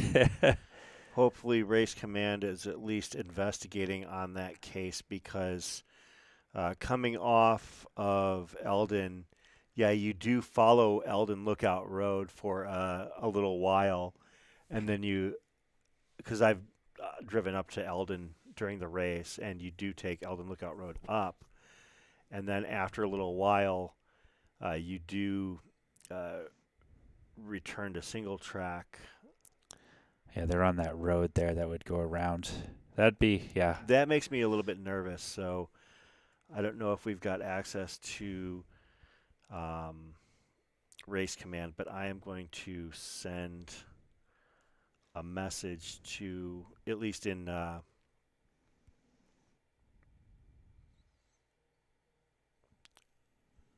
see, what is that, bib 34 and 127 might be off course. See, this is interactive TV right here. We're literally jumping on our phones to try and send some information. Thank you so much. That's the Race Command number 2 if you need it. Oh, you have Mike. Okay. Let me actually. Well, I'm gonna.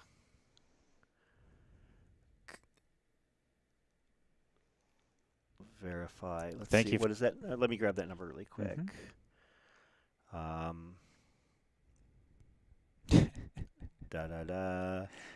I am now laughing more at Browning and Mortimer's car. You don't want this beef.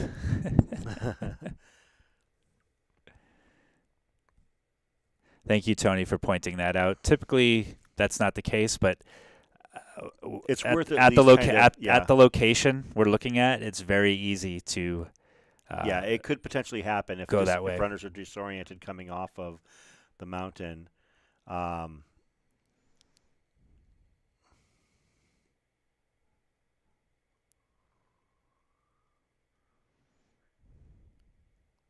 Oh, they're self-correcting. Oh, wow. Race Command on point. Nice. I'm going to just delete this text. Okay. Actually, I'm going to keep the number. Bib 127 is reverse direction and is on track towards the course. Awesome. Yeah, see, I'll admit, I am usually pretty skeptical when somebody reads is off course Yep. because a couple reasons. Number one, most of this course, at least most of this course that I've seen, is pretty straightforward, and it's almost always extremely well marked. Yes. But there are instances where it happens. I mean, we saw it earlier with bib number 170. I can't remember the runner's name, but he's now, on course and on track. Oh, Tony McDermott. Tony looked like he had been a little bit off course. We did have another runner who I was convinced was on course who had actually been off course, and that was Christine Kitzler, bib number 135. Mm-hmm. I had a friend, Trent, sent Yep. me a text and said, "Hey, did you see where that runner is?" And I looked and I looked and I was like, "There's just that's not somebody off course. There's no way they wouldn't be where they're at. Yeah. They were like basically 2 miles off course, but and also like on the other side of another small town. Oh my goodness. And Yeah. it was real. Yeah, and it was real. Oh, I was wow. actually really surprised. So And we did have a few runners go off course this year. yeah, just a couple. I mean, but yeah, I mean, like this runner after leaving Munns Park had been on the other side of Mountain Air. Oh my gosh. Yeah, I mean, like basically the trail goes up between Mountain Air and Kachina Village, and somehow they ended up on the other side. That's hard to do. Yeah, it was kind of scary. All right, but yeah, definitely, and never worry about pointing stuff out like that. Most of the time, we'll kind of dismiss you, but sometimes you may be right. I would say, what do you call it when it's beef between cows and wolves? Like, I don't think you can really call it beef at that point. Yeah. But, Do you have any beef? Utterly useless. That's pretty funny. Wolves are utterly. That should be D's in that word instead of Utterly. So my wife actually said the peanut gallery seems to like us. So well, why wouldn't they? yeah, I love it. We're having fun. So she gave you guys the highest compliment. Jason mentioning he went off course half a mile once. Have either of us gone off course during a race? Oh my goodness. Yeah, I've gone off. I now use GPX on my watch every time now. We got someone because I have just recently I went the 50K at McDowell Mountain Frenzy. Oh. They even told me, they said, "Hey, make sure you take that sharp left at the top of the hill." I even turned around and looked at the sharp left after I had passed it and continued to go for another mile down a dirt road. But yeah, it's not hard to do. So there's there's a park that I run in all the time, Santan, Yeah. and the Santan Scramble, and I run that park 3 days a week, and I went the wrong way Oh no. because I just was in the clouds. I Yeah, was you kind of were like Charlie Browning it out there. Yeah, the only time I can think of where I got lost during a race, I actually got lost twice during the same race, and that's the only time it's ever happened. It was the Cave Creek Thriller 50K, where it's point to point across the northern part of the city. Mm-hmm. I got lost as we were hitting Anthem. Okay. Like I didn't realize we crossed the street. I thought we were supposed to run down the street. Oh, when I we know. got Yeah, there. I've run that one before, so I know what you're talking Yeah, about. and then also we like when you actually rejoin the single track after like being on the dirt roads for a little while, we take a hard right. Mm-hmm. I missed that hard right, and I started going back and forth. And Oh, there was a few places in that race where I actually started to run. Yeah, that dirt road where you take that left. Yeah. And you can keep going around. So yes, Jason, we've definitely done that. I think I wouldn't be surprised if almost everybody has probably gone off course at some yeah, point. I mean it happens. As we now have eyes on Todd Holmes. All right. Daniel is our eyes, and we actually have audio. We're gonna keep it on him for a little while.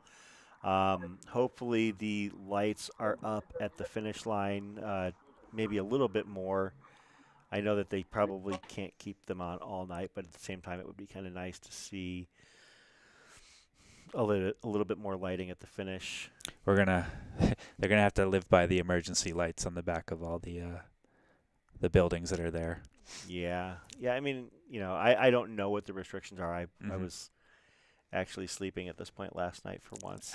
We had a handful of finishers come in all at once. Yeah. About 10:30, and we were originally going to go off the air at 10 last night. We stuck around, and so I didn't see what happened after midnight. Yes, TW 262150. There is a Todd Holmes sighting, and we're now looking at him. Yeah. And that looks like his pacer coming in with him. Just that relief to hit that sidewalk. I can only imagine. I can't wait to find that, experience that. Yeah. In the meantime, obviously we are going to catch Todd's finish here. Todd Holmes from Prescott, Arizona. I know he's not the oldest person in the race, but I think he might be the oldest finisher to this point. At the age of 65. 65. I know we've got a couple of 69-year-olds in the race, but I don't think they've finished yet. So. You had to say the number again, didn't you? Nice.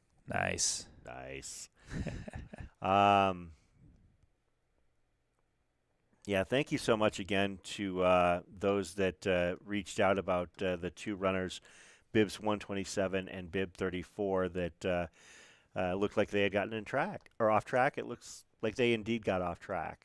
And it happens. But Race Command was on it, and they took care of it. So that's fantastic. I'm looking at all the different ages that are still in the race.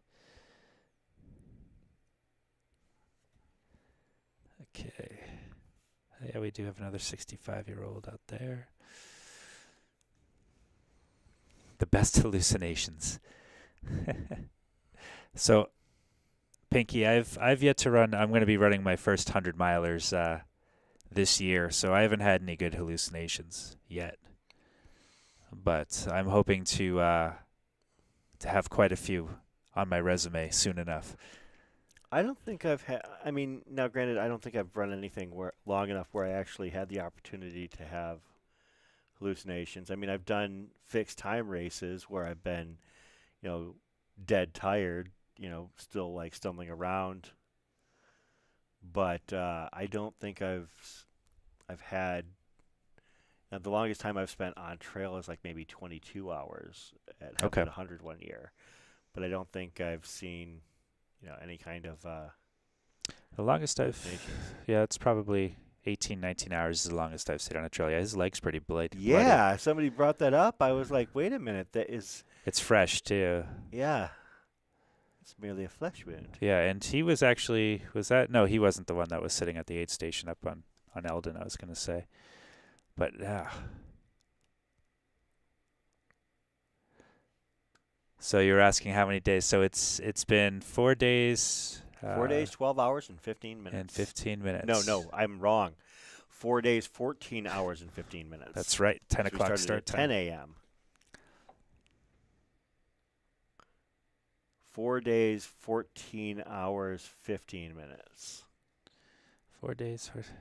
Right? Wow, my eyes are bugging out. Not 4 hours, yeah. Because we have 12 hours to go, or 11 hours and 45 minutes to go. Why are we doing math at the end of all this? Because the people demand it. The people want math. We will give them what they want. We just don't claim that it'll be correct. I was wondering what the red streak was. Yeah. Looks like blood. It looks as if Todd is leaving it all out there, including pieces of himself. There's nothing like running a race and you come across a rock that has drips of blood all over it, so you know that someone had something happen. Yeah. What number are we thinking of? Come on, John. We know what that is. Nice. I thought I heard a car coming. I once was taking a dirt nap in the middle of the fire road, and I thought I heard a car coming. My pacer lied to me and said, yeah, you better get moving. That's fantastic. Did he make, like, car noises or something like that? Yeah, love it. Yeah, TW, I mean, we've seen this every night of this race so far, we will have one aid station that tends to be where everybody gathers. I could see, yeah, it looks like about 2 dozen runners currently at Walnut Canyon, so that doesn't surprise me in the least. All right, making the turn. Yeah, that's what I'm talking about. We're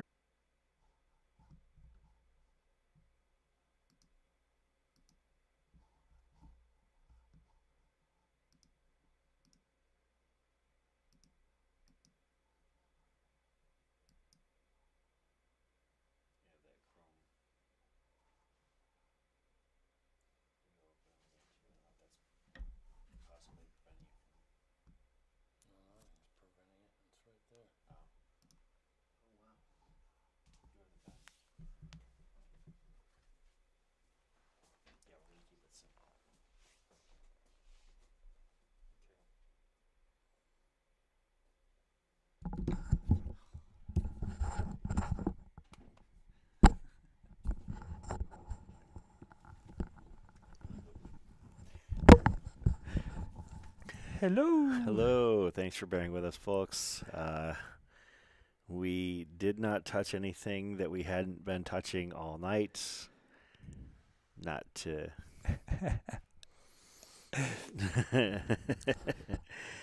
Yeah, it's that time of night. We are just, we're going to keep it pretty simple, and I'll keep it on Dancing Guy at the finish line here for a little bit. So our apologies to anybody, family members or friends watching for, what was the runner that just came in? The last runner to come in was Todd Holmes. Yeah, we apologize to anybody up there. We have, that's great. And that's Sketch Diddy right there, right? Yep, Sketch Diddy and Eve Rebenek are on their way in. All right. Just in order to prevent any sort of potential issues, we are going to keep things here right now on this main feed. Of course, Sketch Diddy running with his coach, Eve Rebenak of Rising Mountains Coaching, a trail and ultra running coach based here in the Phoenix, Arizona area. And that is a beard. Yeah, he's got a pretty good beard. You'll see it when it comes into view here, folks. He found the cowboy hat. It was actually a joke earlier about how he has jean jorts on and how he needed a cowboy hat. So someone found a cowboy hat for him. And he almost, good thing he has his coach. He almost forgot to take that turn.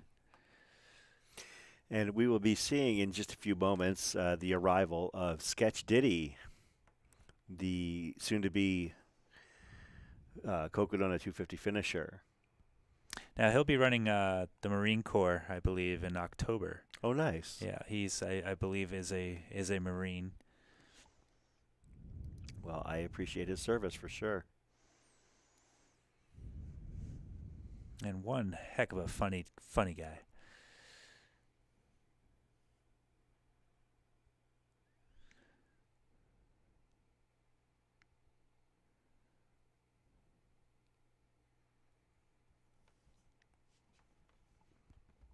Randy, everything should be fine. It actually was not. How tall is Sketch Diddy? Because it's Eve's also very short. That is true. She can't go anywhere without a short joke, and we just put one in here too. So, so they're rounding the corner now, and you'll see what. Yeah, you can see Sketch Diddy heading towards the finish here. Here we go. It looks like they're going to bring the lights up every time somebody does come into the finish, which is actually really good. And congratulations to Sketch Diddy. Fantastic. Sketch Diddy finishing the Cocodona 250 in 110 hours, 32 minutes, and 8 seconds, give or take. And doing so are those real denim shorts, or are those like ink and burn type of? I don't know. That's why that's where he got the cowboy hat to match the jorts that I mean, he's unless wearing. he's wearing very oversized, like cutoffs or something like that. I'm gonna guess that they have something underneath them if they're actually jean shorts. Oh, those look like they're too clean cut. Those have to be ink burn. Yeah, Yeah, ink and those burn type stuff. So, those are definitely. although he is wearing the Cocodona 250 plaid shirt. And I have seen people run in jorts before, like really short Julian ones. Galuzzi, Yep. the aid station captain up at Eldon. Yep. This week runs in jorts. I don't understand. He ran Crown King in jorts. That's amazing. All the media getting around the legend that is Sketch Diddy. Yeah, absolutely. I mean, I don't know. After Sketch Diddy, I don't know who the most intriguing name is. Oh, as in far the as field. names go, Yes. I don't think we have any close. Although, yeah. Legendary. Thank you, Browning and Mortimer's cow. Browning and Mortimer's cow is doing work this morning. Yeah, he's talking about there's high stakes right now. Yeah, at, high stakes. 30 minutes left till 1 a.m. cutoff for the stakes are high for this one. Yeah, just 26 minutes now at the Walnut Cutoff. We're going to take a look here, at least on our end, and kind of see how many runners are not at Walnut as of yet. I assume that there's going to be a mass exodus of it. He had the belt ready to put the buckle on. Sweet. We don't see that very often. That is a man that has a plan. So as near as I can tell, there are only 3 runners who are not yet to Walnut. Oh, wow. The others made it up. Okay, that's fantastic. Yeah, I mean, the others are still, it looks like there's still 3, 6, 9, or 10 runners still at Walnut Canyon. There was a massive group heading away from Walnut Canyon north towards Interstate 40 underpass. And of course, those people, there's going to be a traffic jam up Eldon. Yes. In probably about. Oh, is that's Ryan Burkmeyer, who finished in 20th spot last year, who brought his belt along with him. Nice. To get a picture. I do Sketch believe is tall. If he's standing next to Ryan Burkmeyer and he's got him by a few inches. He is a tall guy. It's not just Eve being short. No, it's not. No, I believe that they're actually, I don't know if they went to college together or if they grew up together, but they've known each other for quite a long time. And they're showing off their Cocodona 250 belt buckles together. Yeah. So that's what I want to see all of you do when you finish your 100s or your 250s. You need to bring a belt with you so you can throw that on right at the finish line. Yeah, so for those runners that are leaving leaving Walnut Canyon, they've got basically 10 miles of relatively passive trail between there and Eldon. And then at Eldon, they've got 2.5 miles of pure unbridled hell in the middle of the night. Yes. And then it's rough. That climb up that side of Eldon is really rough in the daytime. So it's going to be tough. And then, of course, after that, everything is largely downhill and flat. So we've got, as I mentioned, we've got, as near as we can tell, 3 runners perhaps that have not hit Walnut Canyon yet. And once they hit Walnut Canyon, they're going to have to be out of Walnut Canyon by 1 a.m., which is 24 minutes from now. Tom Addard or Tom Attard, let's go Tom Addard. Addard, yeah. Yeah, Tom Addard is at mile 227.8. So he's got 1.5 miles to go roughly to get to Walnut Canyon. He's going about, well, I don't know how accurate the speed is on these. Although that was 11 minutes ago. Mm-hmm. So he actually is probably significantly, like maybe even a half mile closer. We're going to refresh our, or at least on my end, refresh the board. Actually, let's go to the iPad, as a matter of fact. Okay. But yeah, we'll So Walnut Canyon aid is right here, and then these are the 3 runners that it looks like are still on course. Of course, Tom is at mile 227.8 as of 13 minutes ago. So let's see if we can actually refresh and bring in a. I didn't know there was a refresh button there. That would have made life so much easier. Well, it doesn't always quite Okay. refresh, so we'll use the big refresh button. And then we will head over here. Same. Yeah, same. So 13 minutes ago, he was at 227.8, and that would leave him 1.6 back. So it's entirely possible that Tom has moved as much as, half mile or more since then. Everybody's looking good, actually. Danny Westergaard and the other runner, Stephen Kuntz. Oops. Yep, they're both. Yeah, they've all pinged over 10 minutes ago. And the furthest one of those 3 from the aid station is 1.8. So they'll get to Walnut Canyon by 1 a.m., I would assume, unless something unexpected happens. Yeah. If those runners don't make cutoff every 230 miles, they might have a me. Man. Oh, Browning boy. and Mortimer's cow is on point today. That's amazing. Well, everybody, it's I'm going to have to take off. I'm about 40 minutes past the time I was going to take off. Hey, so I really appreciate which it. is It's been a lot of actually fun. like 2 hours after you originally were going to take off before. Remember? Oh, yeah, 10 o'clock. We talked about 9 to 10, and Yeah. it's almost 1 a.m. Yeah, I've always done really well at overstaying my Not at all, dude. We've had a Hey, blast having you on. I appreciate it. So. I'll be on tomorrow morning for a little bit to have a little fun with you guys, and Sure. hopefully you and Matt get a little bit of rest tonight.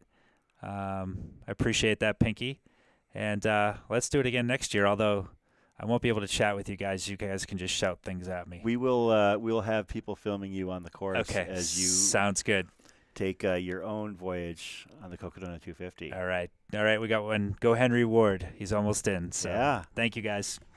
So Henry Ward will be one of our next finishers here at the Cocodona 250. As we can see, Sketch Diddy hanging out with his coach, Eve Rebenak, and I'm not quite sure who else is there. Yeah. That's his crew chief. Okay, so the guy in the Cocodona hoodie is his crew chief. Yeah, I agree. A lot of love for TJ in the chat. Obviously, I am in 100% agreement. And as I mentioned, TJ was just, being generous with his time. I asked him earlier. I had a guest lined up for Aravaipa After Dark tonight, and they had to cancel, unfortunately, and I didn't want to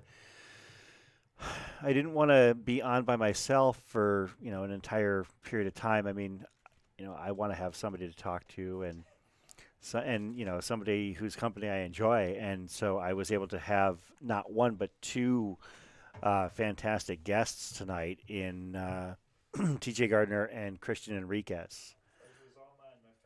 Yeah, I'm grateful to have you guys here, and we are going to be pretty quiet we're not going to go dark, but we are going to go quiet. We're going to keep the stream going.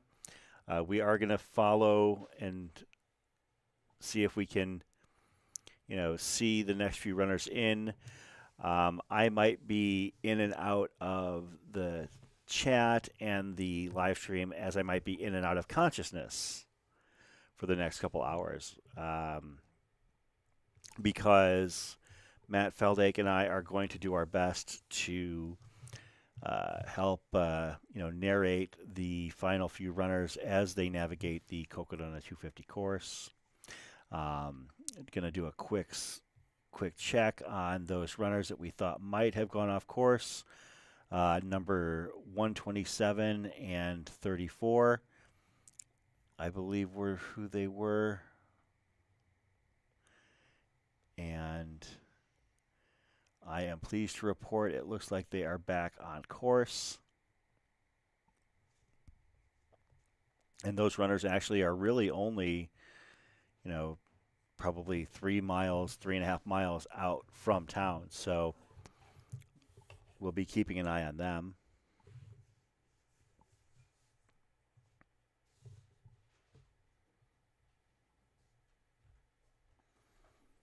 Our next anticipated finisher should be Julius Drelk of Scottsdale, Arizona. Julius is about 3/4 of a mile out,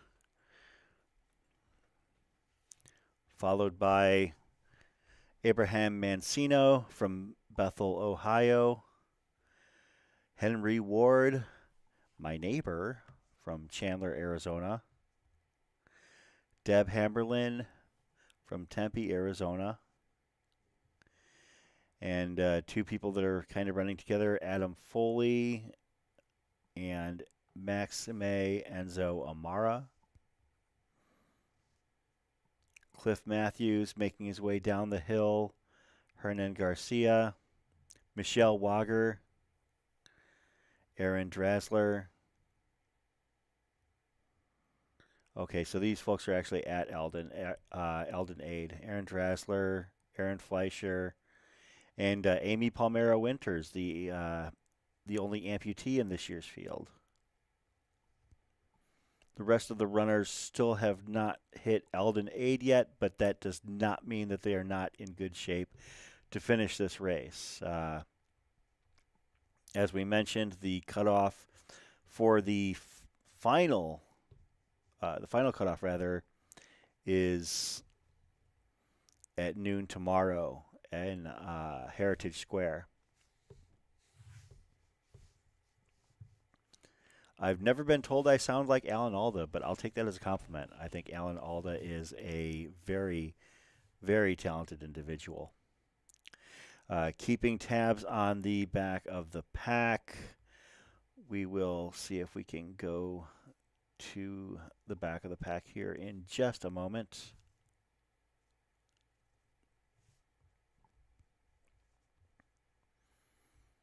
All right, so here's what we're going to do. We're going to spin over to our iPad tracker.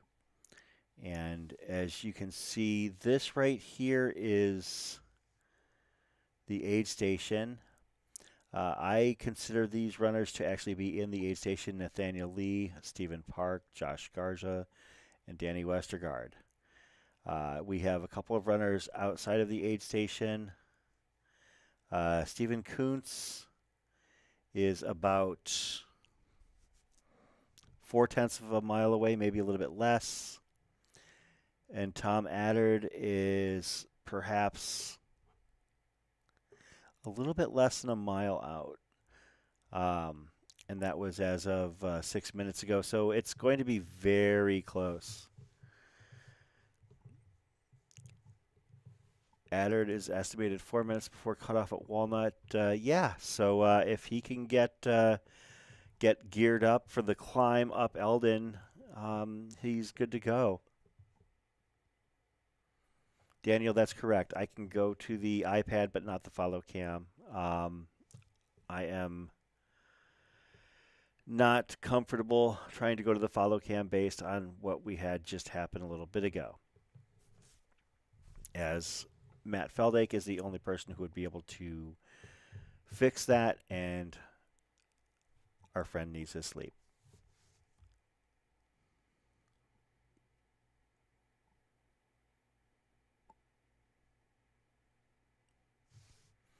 Yeah, Nicholas, the runners have to be out of the aid station by 1 a.m. And then from there, they have 11 hours to complete the final 20 miles of the Cocodona 250.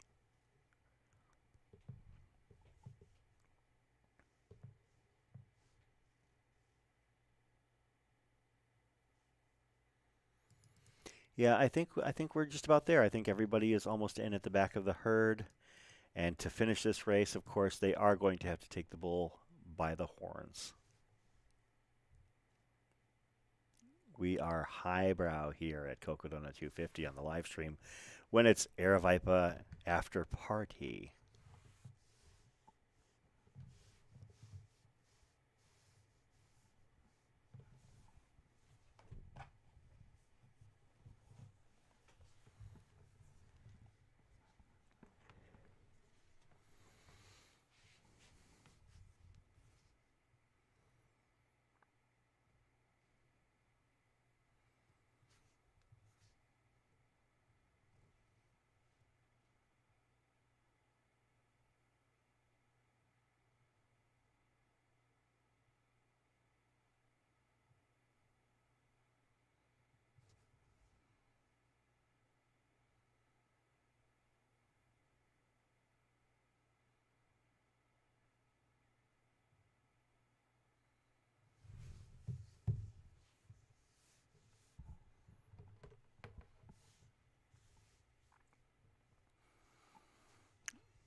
Oh, we'll see what happens with regards to this final cutoff, folks. I'm not saying one way or another as to whether or not these runners are going to make it. I mean, if Steven's tracker is to be believed, Steven Kuntz, he is 3/10 of a mile out as of 4 minutes ago.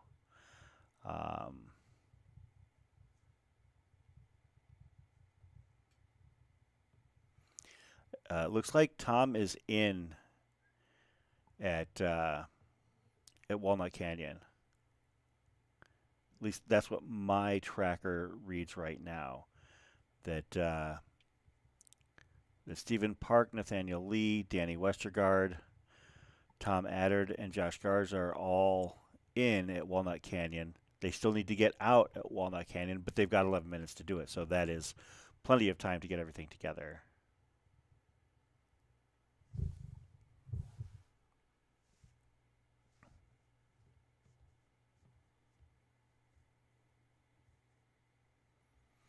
Yeah, I'm going to show what I am seeing here on our Walnut Canyon look. That is Walnut Canyon right there.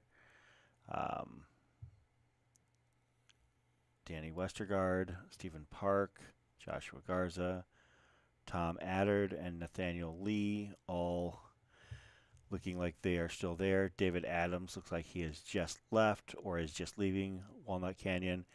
And Stephen Kuntz is, as of 4 minutes ago, he was at mile 229 even, which meant that that was 4 minutes ago, and he was just under 4/10 of a mile out.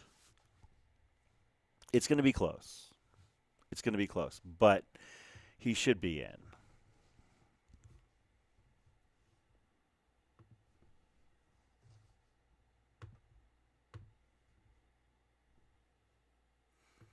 Yeah, the runners that are heading in there are not going to have time to mess around or to take a nap or anything like that. They've got to depart the aid station, but I mean, once they get out, they could take a dirt nap. That's entirely possible. They've just got to get out of the aid station. I don't know what the exact, you know, the technical aspect, how that works. But like if they have to be like 10 feet out or 100 feet out or whatever. But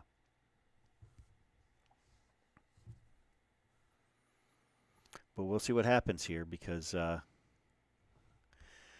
is getting down to the wire for some of these runners.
The last runner to finish was Jules Drelk of Scottsdale, Arizona. Congratulations to Julius Drelk, rather, for congratulations for finishing the Cocodona 250.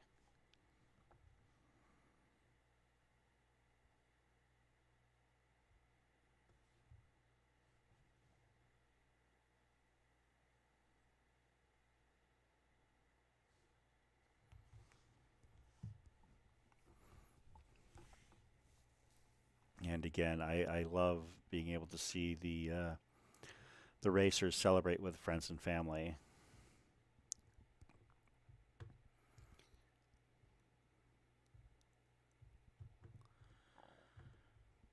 One of the things about this cutoff, though, is it looks like everybody has made the cutoff at this point. Um,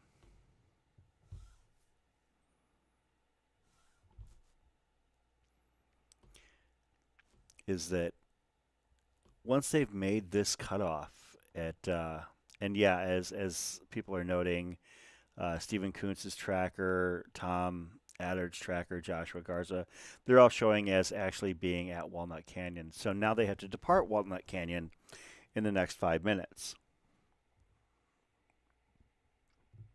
Okay, Joe, thank you. I was actually, I swear, I'm pretty sure I've met Jules Drelk before, but I wanted to be sure before I misspoke. So,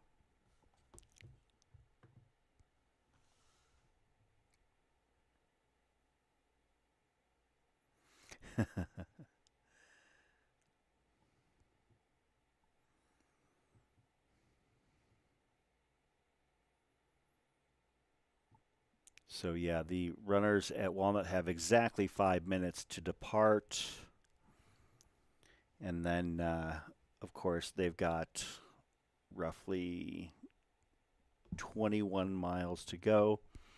They do have 11 hours to complete that 21 miles. Of course, the imposing climb up Mount Eldon is part of that 21 miles.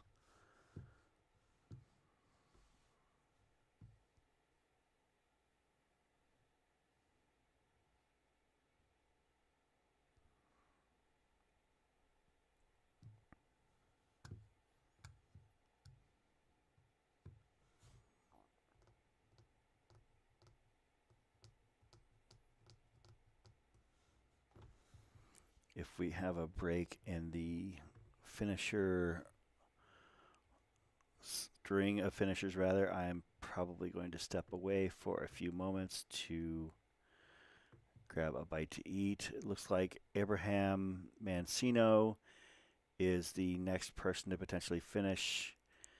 I'm gonna try and grab a bite to eat, and we'll keep an eye on the race roster to make sure, and I will give an update as to verify that everybody has departed Walnut Canyon in just a few moments. Thanks for tuning in. This is the Cocodona 250 live stream presented by Aravaipa Running and Steep Life Media.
Congratulations to Abraham Mancino from Bethel, Ohio, the most recent finisher of the Cocodona 250.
Our next anticipated finisher is Henry Ward of Chandler, Arizona. I have to admit, I am excited about that one. As I've mentioned, Henry is actually my neighbor.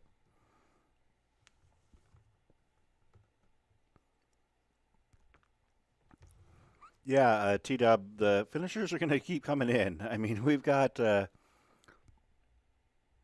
still got a few dozen runners on the course, and I think it is going to be a steady stream of finishers.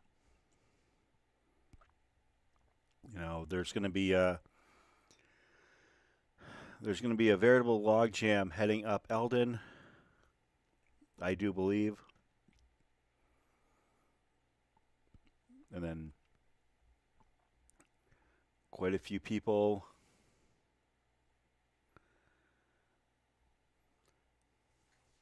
heading down probably together to some degree.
Yeah, TW, I agree. Eldon is going to be absolutely lit. um, One of the things that I was out at Eldon last year on the final night of the race, hanging out, but I don't remember there being much more than you know 5 or 6 runners at one time at most up there. This year there might be a much bigger, much bigger groups coming into Eldon, as there are still quite a few runners on course with just under 11 hours to go.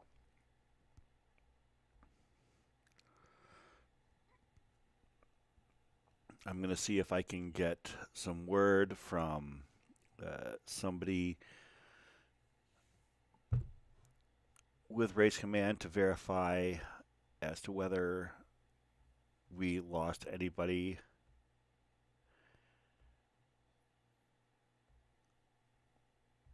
at Walnut Canyon.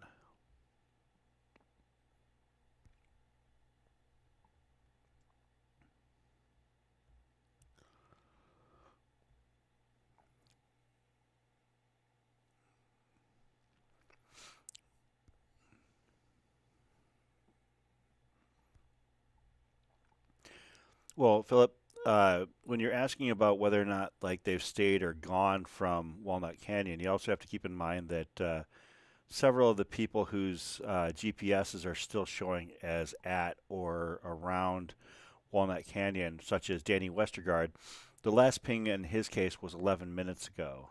For Joshua Garza, the last one was 12 minutes ago. So they could be up the trail already. I mean, I don't know, but I'd be curious to see. I assume that everybody still just went out. I mean, at this point in the race, nobody is going to refuse to go back out there unless something is terribly wrong. I think that uh, I think that they're all going to at least try to leave. Now, maybe somebody realizes that they're not able to go any further and turns back. But I just, I just simply refuse to believe that anybody is going to not leave that aid station, knowing how close they are.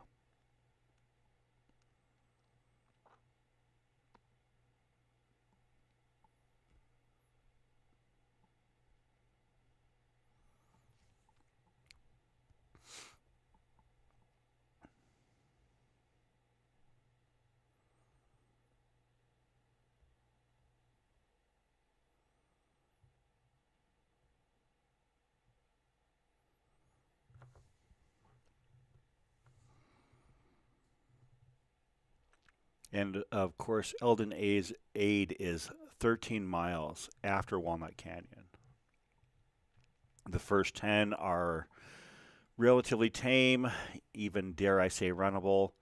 But then once the runners will hit the base of Mount Eldon on the southeast side, it gets rough in a hurry.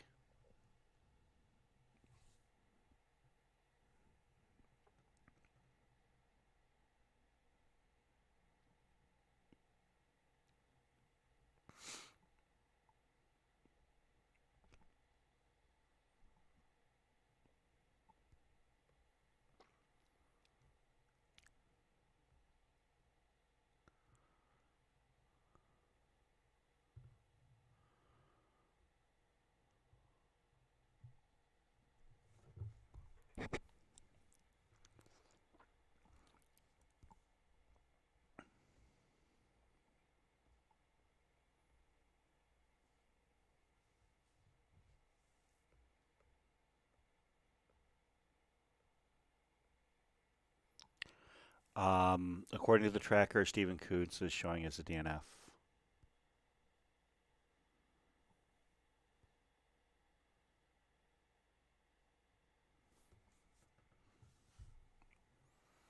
I'll admit, I'm really sad to see that. Uh, um,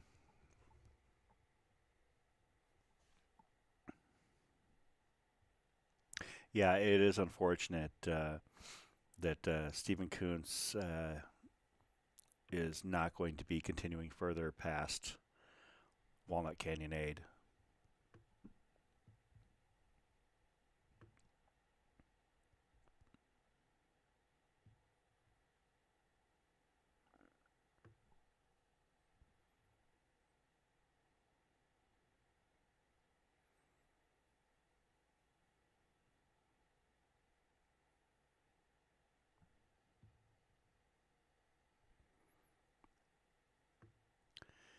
If Westergaard just pinged at the aid station, I assume that he went back. I'm gonna because Westergaard had shown that the last ping that I had seen was 13 minutes prior.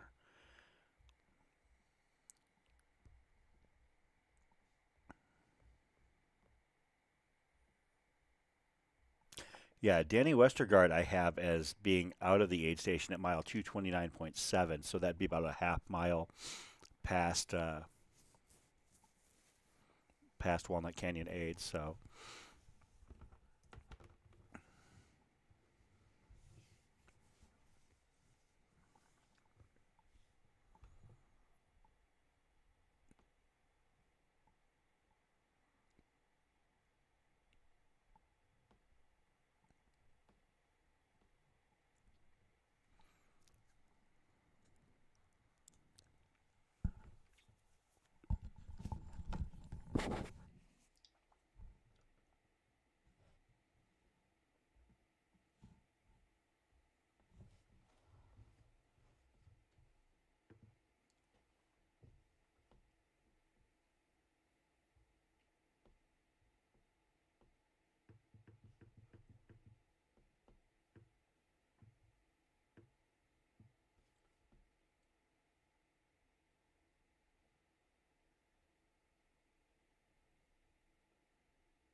Thanks for joining us, Mr. Gardner.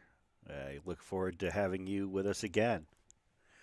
For those of you that have been tuning in with us with Aravaipa After Dark and the Aravaipa After Party after midnight, TJ Gardner was on with us tonight and had a blast. Had a blast having him in here. And of course, TJ has been a very active member of the chat over the course of the week of Cocodona 250. I have to admit, it's still pretty amazing to me to think of a race in terms of weeks. I mean, it has been a long, long, long trip, and I'm not even running it, and I'm pooped.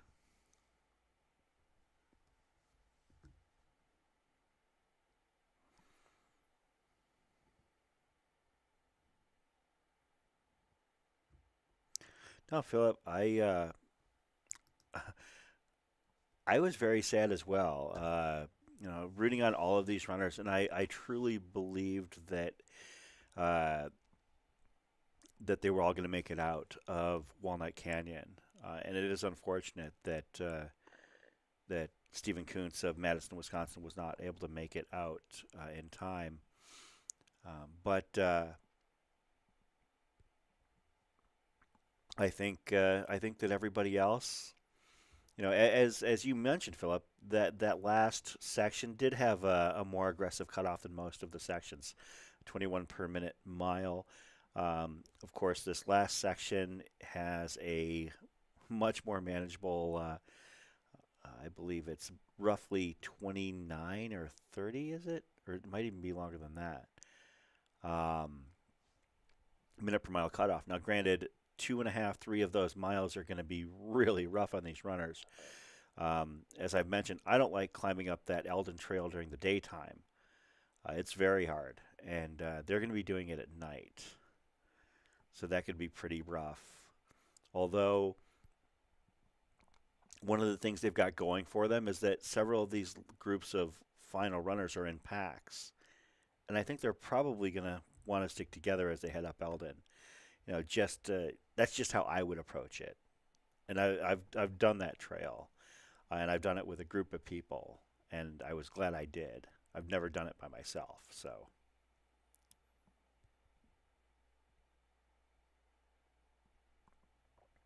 Well, Pinky, it's great to be out here.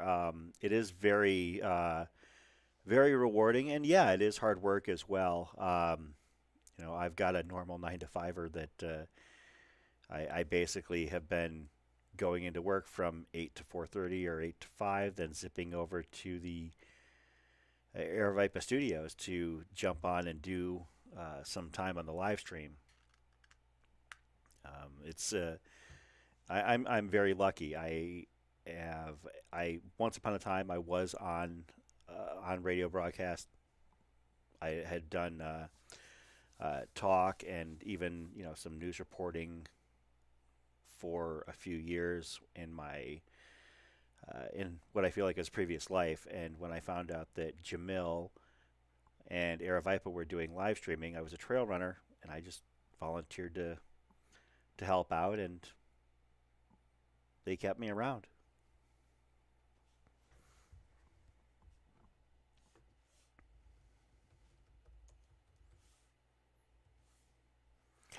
Uh, TW was asking what time sunrise is here. I believe it is 5:29 a.m.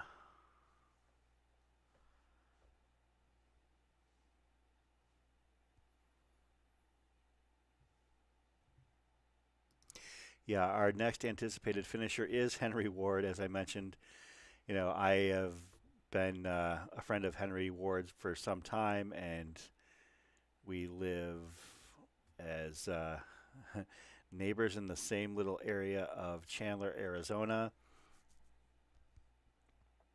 And I can't wait to see him cross the finish line because I know he wants it bad. Henry is another redemption runner. So, this is something that he's been waiting basically a whole year to get back and get done right.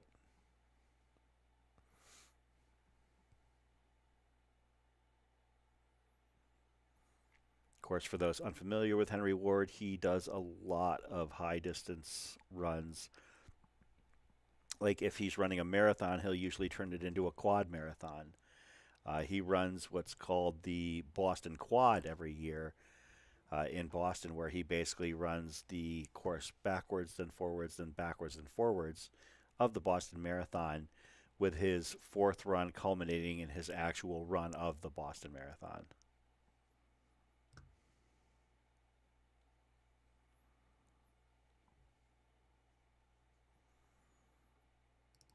Ginger runner Ethan Newberry in the chat to cheer on Deb Hamberlin. I got to tell you what, Ethan, I would listen to you read a phone book. You have the most amazing voice of anybody I've ever heard on these live streams.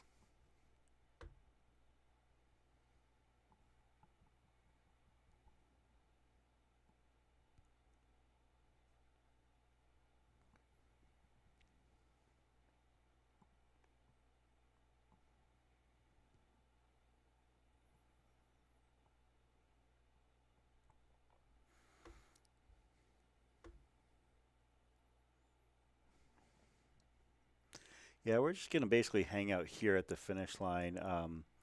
I don't think we have any more people on course at all, and to be honest, I'm fine with that. I don't feel safe in doing too much switcheroo stuff. The things I know that I can actually manipulate in studio, I'm fine with, such as I can switch between the live cam and I have another iPad that I can switch to, but I don't have any on-course cameras or anything that I can switch around. That we're going to kind of leave things here. Yeah, our next finishers should be Henry Ward, Clifford Matthews, and Deb Hamberlin. Of course, Henry, as I mentioned, lives here in the Valley in Chandler, Arizona. Deb Hamberlin in Tempe, and Cliff Matthews, even though he doesn't live here in the Phoenix area, has actually attended some of our Aravaipa group trail run events here in the Valley. Our Wednesday night trail run is an organized trail run that has been going on for roughly 13 years, every Wednesday night, and outside of COVID, we've only canceled one time, and that's when there was lightning all over the place.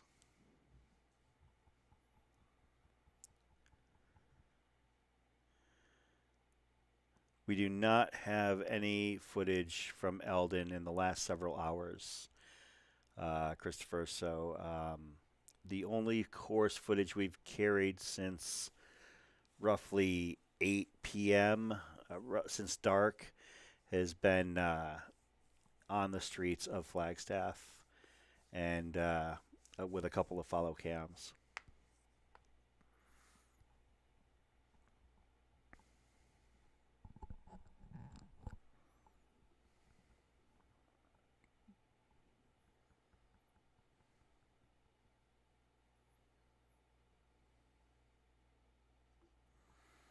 Looking a little bit further back, it looks like Michelle Wager has completed the descent from Eldon. Michelle Wager, another local runner, one who completed or paid her entry fee by volunteering an immense amount of hours with Aravaipa running events.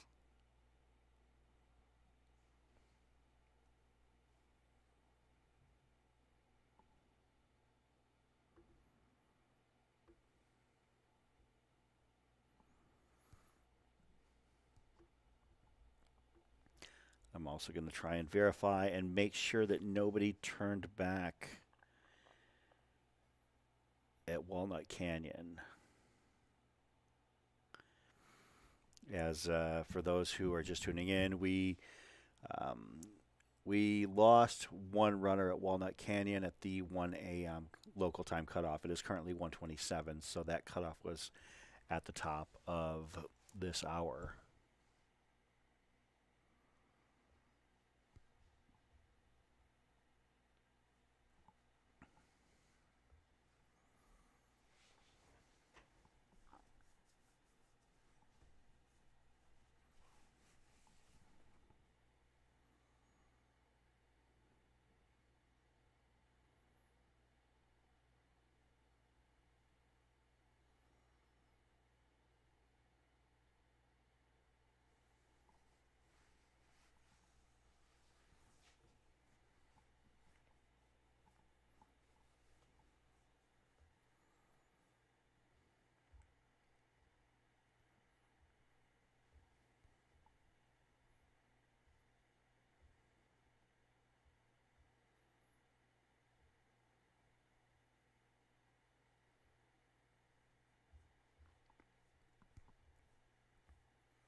Yeah, I'm going to assume that everybody on the course at this point is going to finish this race. I can't imagine uh, any of these amazing people, amazing athletes, not finishing the race at this point. If they've made it this far, if they're still on the course, I would expect them that they are able to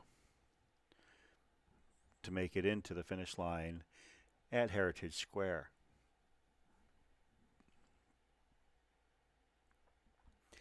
Henry Ward is almost through Buffalo Park, anticipated to be the next finisher.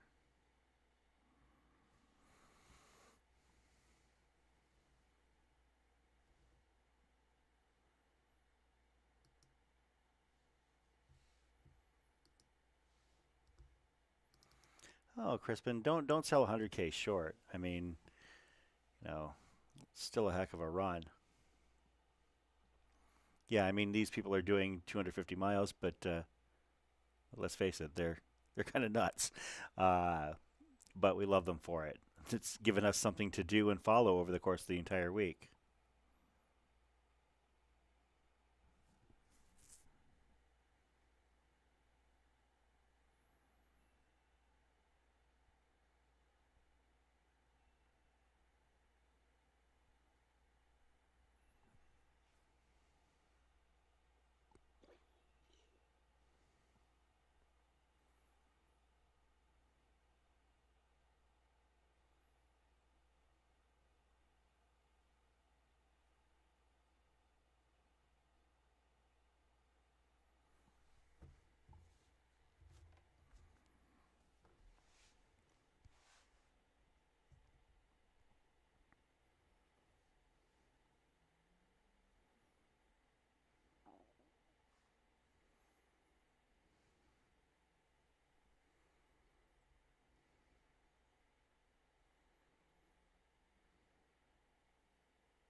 Uh, sparkling water.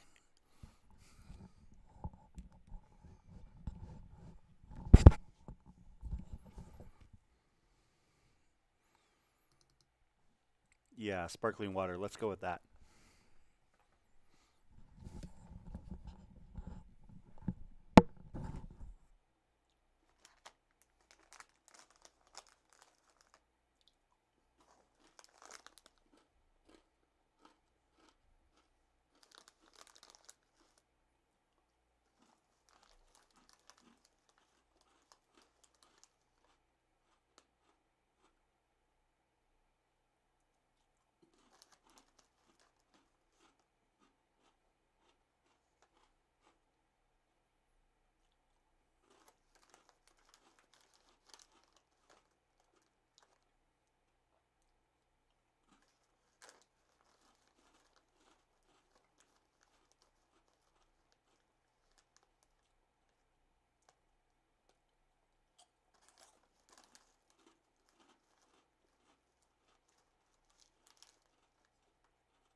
based on where they're pinging and where they're at in the race, and the timing of those pings, I would expect our next three runners to come in within about 8 to 10 minutes of one another. I don't know what particular order, but Henry Ward, Cliff Matthews, and Deb Hamberlin all should be coming in very quickly, followed not too far after that by Adam Foley and Enzo Amara.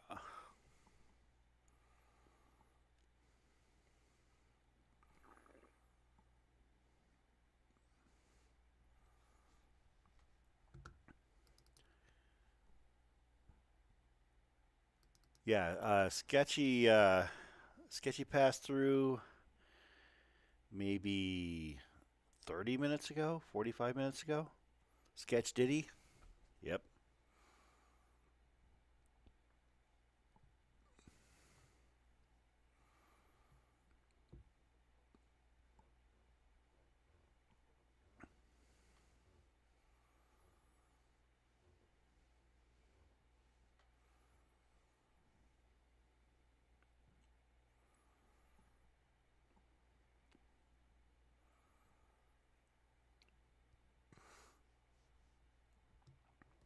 And as I mentioned, we are going quiet tonight. We're not going dark.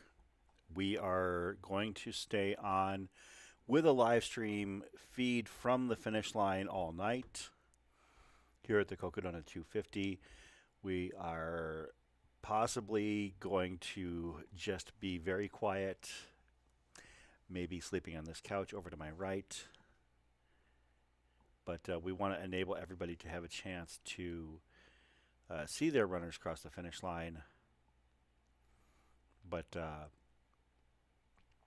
Matt and I are probably going to try and get a little bit of sleep in order to try and handle the massive push of runners as noon local time approaches.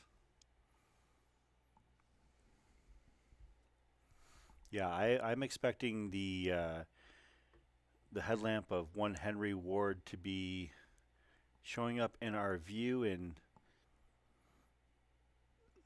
maybe 4 or 5 minutes. And as I mentioned, shortly thereafter, we're going to see, looks like Cliff Matthews, then Deb Hamberlin. Could be in either order. But they're both going to be finishing here. All three of them are going to be finishing here shortly.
And it looks like we've got our next finisher heading in. And this would be Henry Ward, my neighbor, in Chandler, Arizona. I know that Henry has wanted this very badly for some time.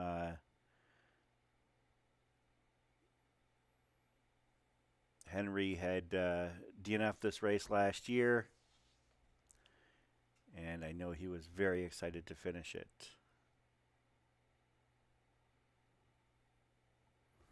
So congratulations, buddy. Congratulations to Henry Ward for finishing the Cocodona 250.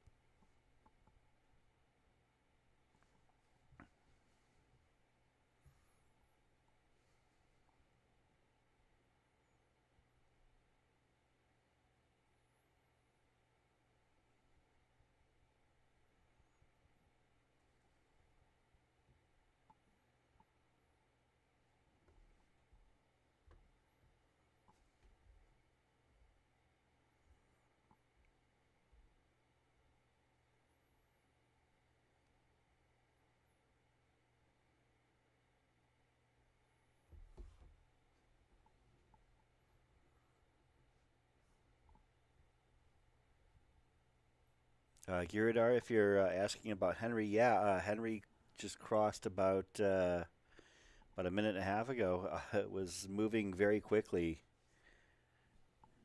and didn't stop when he crossed. Just kind of kept going.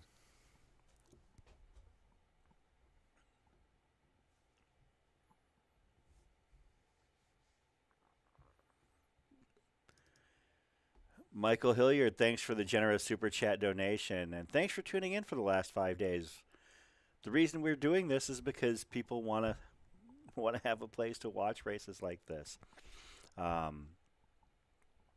don't know if we've got any other races coming up between now and Haviland 100, but every so often we do cover occasional races. Obviously, our big Aravaipa races that we cover are Black Canyon in February, Cocodona in May, Haviland 100 in October, and Desert Solstice in December.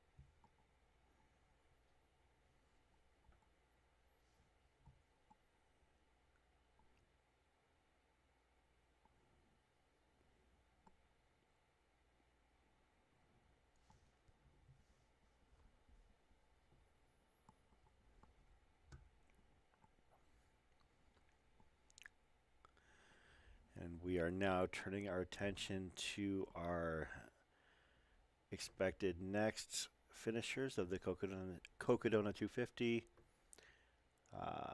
Clifford Matthews and Deb Hamberlin.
Cliff Matthews should be coming right around the corner here in just a few moments.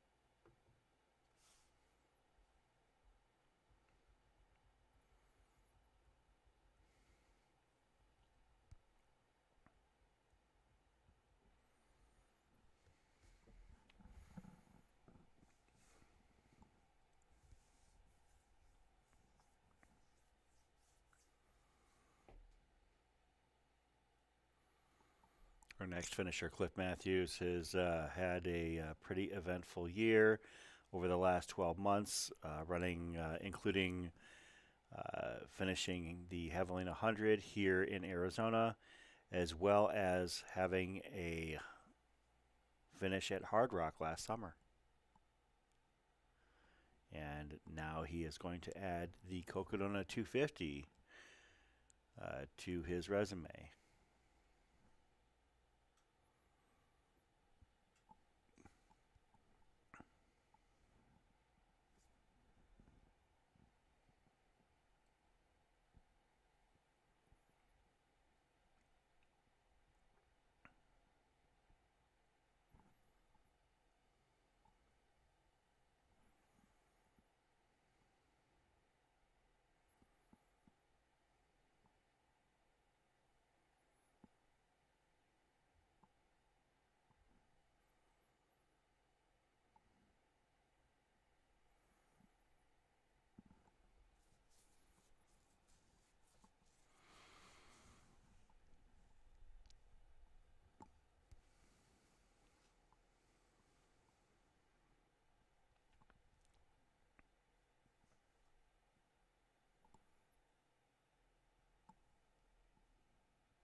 Somebody is coming down Cocodona Alley.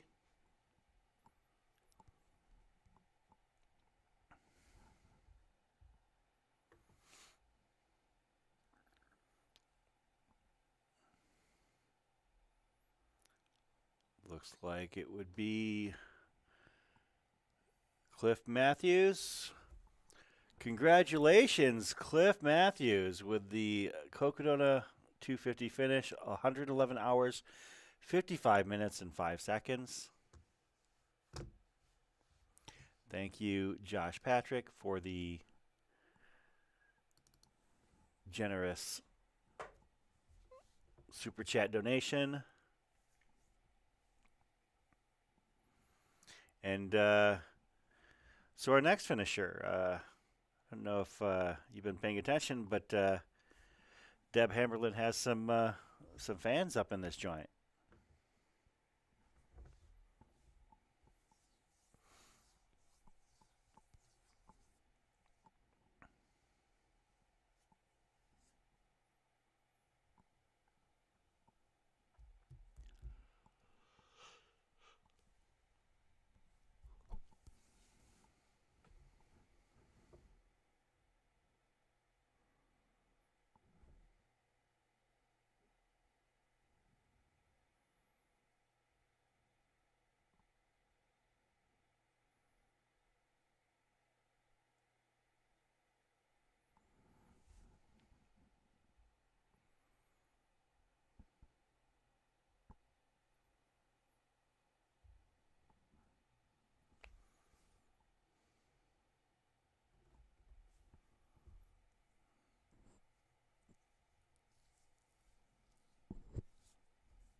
By my count, there are at least 14 runners on the Mount Eldon climb. That's not even counting the ones that are at the aid station right now.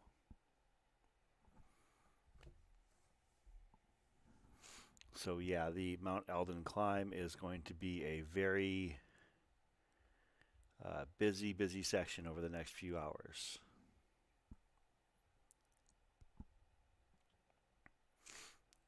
Stephen Park's GPS tracker has not moved from Walnut Canyon. I will keep an eye out on that. Club's letting out. Well, it is 2 a.m. in Flagstaff, Arizona, so it's entirely possible that there might be some pedestrian traffic. I mean, and it is a college town. Now, first and foremost, I mean, Northern Arizona University is a 30,000 student school.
John, yeah, I believe it was Garth's Pacer's daughter was the one who goes to school at Northern Arizona University in Flagstaff.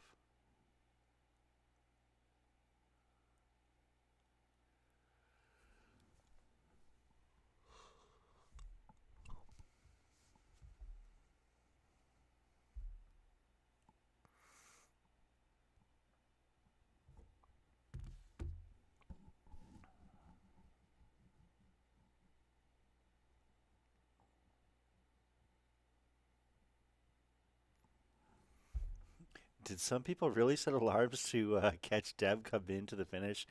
That is awesome.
Christy asking what that liquid death is they give all the runners. It is sparkling water or mountain spring water in a can. I have been drinking liquid death all week here in the studio.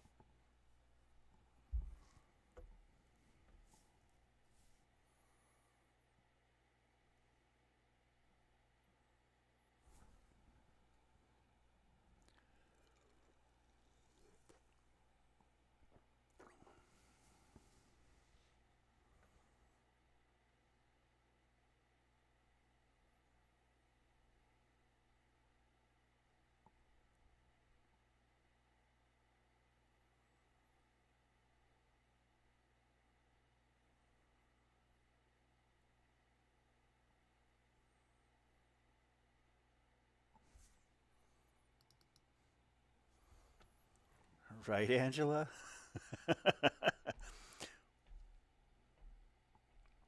Just watching video of a dark alley at 2 a.m. Yeah, I never saw myself being this excited about it either.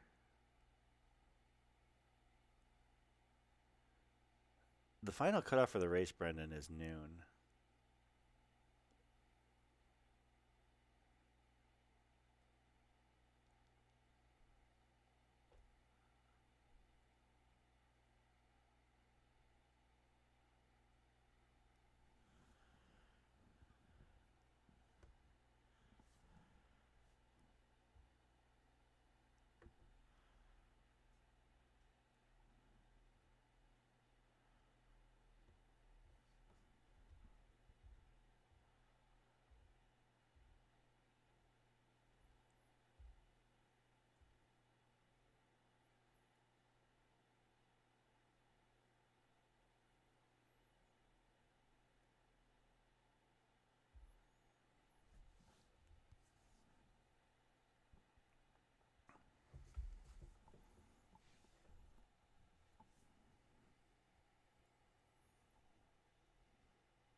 Randy, that's event staff, including Jubilee Page, the race director. So I'm not gonna tell her where to stand.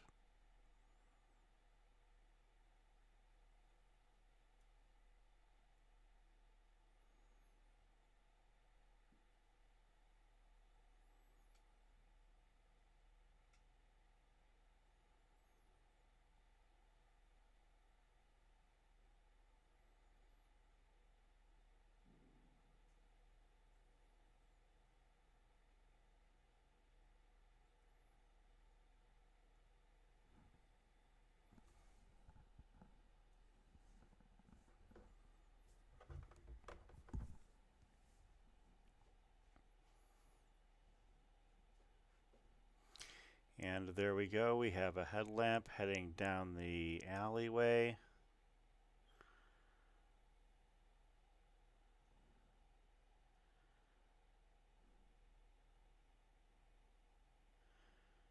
This looks like our next finisher of the Cocodona 250. From Tempe, Arizona, Deb Hamberlin. Congratulations, Deb.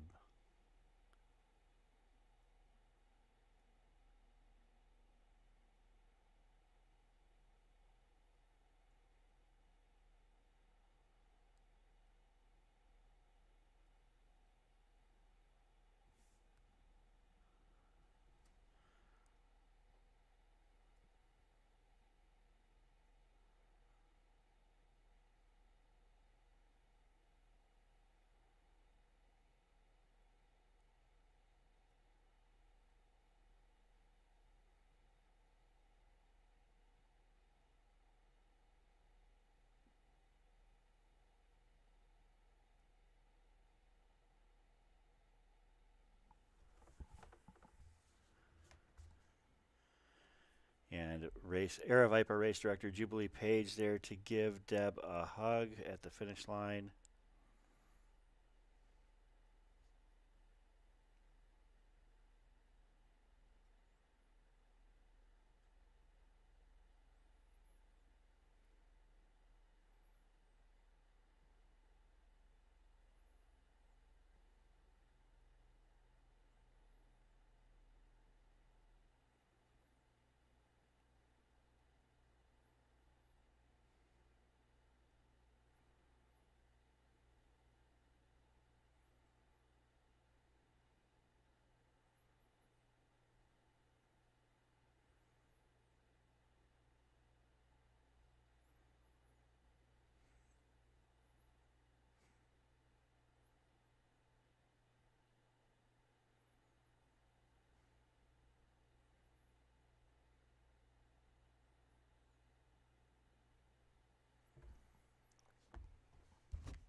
Congratulations again to Deb Hamberlin, the most recent finisher of the Cocodona 250.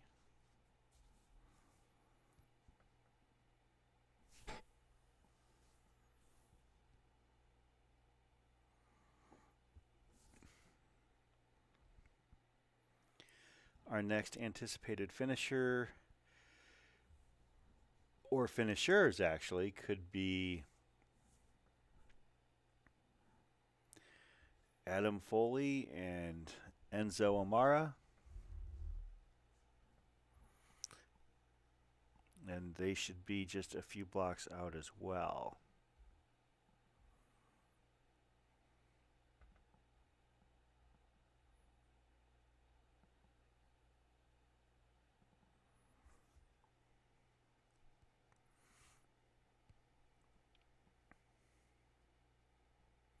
I gotta admit, I'm just like all of you. Um, I'm tired. I could go to sleep, but I'm really enjoying following along with this.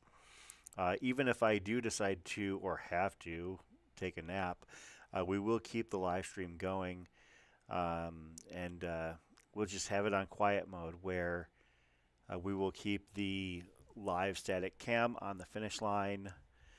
We just might have nobody narrating it for some stretch of time this morning.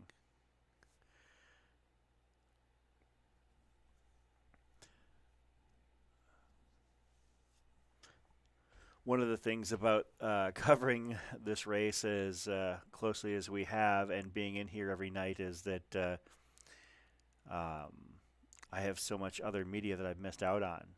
I have not been able to listen to any podcasts or watch any TV. So I'm sure that I've got hours of media that I've still got to catch up on, simply because when I've been at work during my day job in the accounting office I work for, I've got this on live stream, and I'm following Matt Feldake and all of the excellent coverage from people like Drew Fraze, Nick Hilton, Shelby Farrell, excellent guests that Matt has brought into the studio. And when I'm not watching Matt, I'm in here and I'm watching the race right in the studio.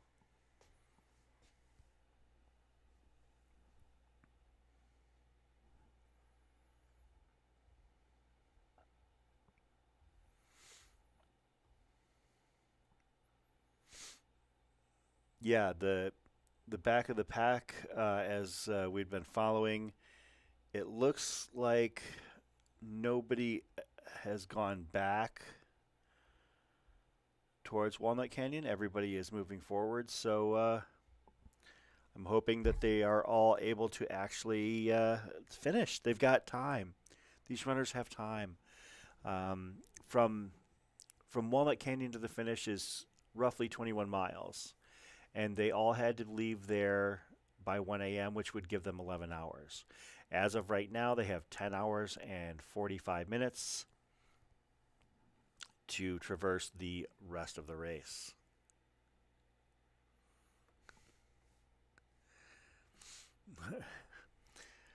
Yeah, for better or worse, Christopher, my identity has been tied up into this race now, as we see Deb Hamberlin and her crew, friends, family lining up at the finish line for a photo op.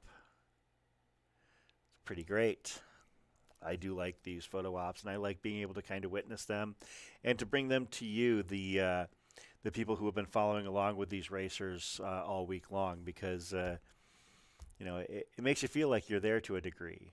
I mean, we can't have the audio there, and we can't hear what they're saying, but at the same time, it is nice to have this visual of these runners.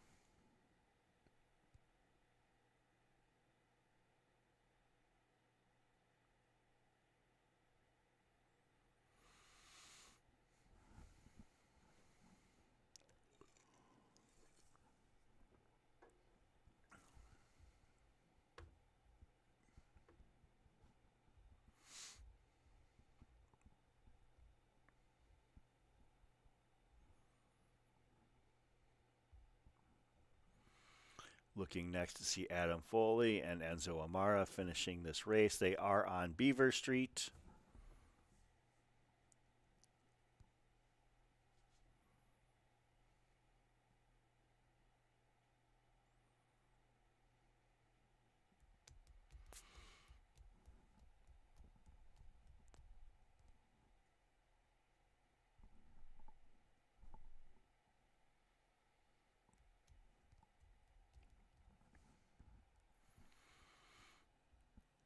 Looks like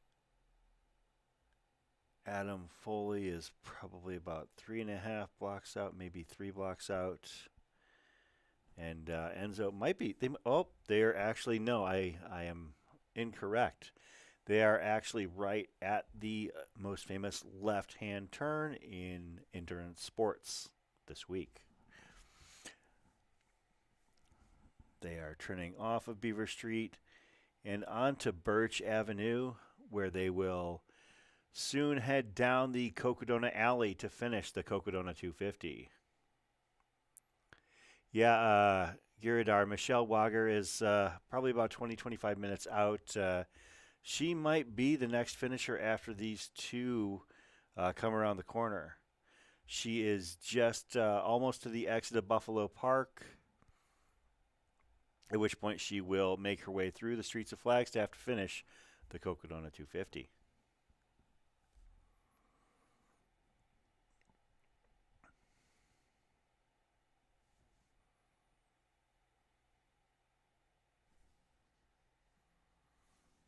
Do we have a finisher count so far? I lost track a little while ago. We've got to be pushing 90, perhaps.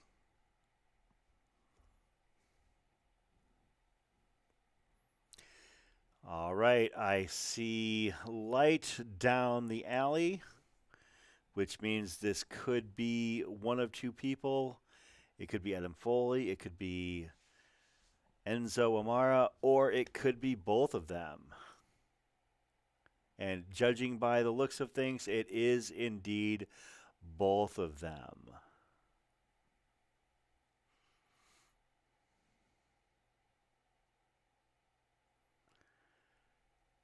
Congratulations, Adam and Enzo. They're rock, paper, scissoring to figure out who crosses the finish line first. I love it. That's gamesmanship right there. The two guys played a game of rock, paper, scissors right before they get to the finish line in order to determine who would cross first. That's fantastic. So congratulations to both Adam Foley and Enzo Amara, because of course, for those that have been paying attention a while, they got turned around coming off of Mount Eldon. They actually started to go the wrong way and missed the turn off onto the single track, and were continuing to go down the service road. Luckily, Race Command was on point and caught them fairly quickly, and I don't think that they went too far off course. Definitely not as much as a mile in that situation. So hats off to Adam and Enzo for their amazing efforts at the Cocodona 250. As we mentioned, up next, Michelle Wager, Hernan Garcia, Aaron Drasler rather, Aaron Flesher, James O'Brien, Nate Dervin, Amy Palmero Winters, Tony McDermott, and Russell Kosteka. Those are the runners that have actually made it to Mount Eldon. So all of those runners have made it through the Mount Eldon aid station, and those are the next few people. As we mentioned, there are a ton of people on the Eldon climb. I would say 5, 10, 12, 14, maybe 15 or 16 people that are currently on the Eldon climb right now. And several more that are basically making their way over to the Eldon climb. And they're not very far apart from one another. There's not a lot of space between these runners for the most part. I mean, we've still got several dozen runners to go, and 9 hours and 40 minutes for them all to cross the finish line.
going to keep it here on the finish line. As I mentioned, I cannot say with 100% certainty that I will be on the call as runners cross the finish line. But if you are curious as to which runners are approaching the finish line, the live tracker is just below the video presentation on YouTube's channel. So you can actually just scroll down ever so slightly. And the top line of the description of the video is the Cocodona 250 runner tracking link.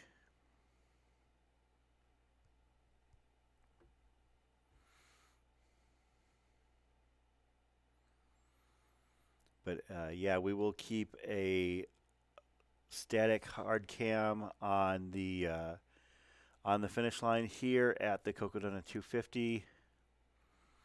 At least through the night for sure, and then at that point we'll probably have more dynamic capabilities, and we'll have some filmers out and about, probably in the streets of Flagstaff, catching runners and groups of runners as they come in, but also potentially a runner or two starting at the top of Eldon and heading in with the final finishers of the Cocodona 250.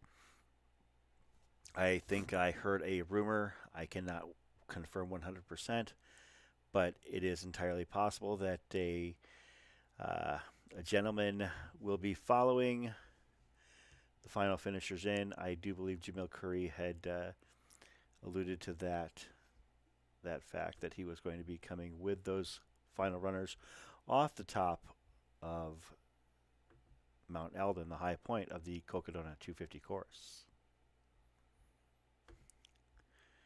I appreciate that, Nicholas. Yeah, we're still going, but I mean, let's be honest. You know, it's more impressive than that. The runners that are still going. The runners that are still going are why we're out here right now.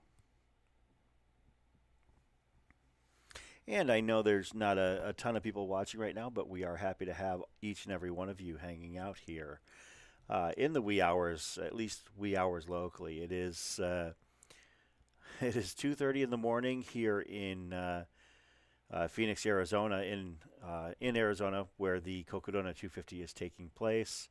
So the runners have 9.5 hours to traverse the remainder of the course. And from the looks of things, the furthest out runner, like in terms of pure mileage, Stephen Park is at mile 229.3. So that means he is 22 miles from the finish line with 9.5 hours to go.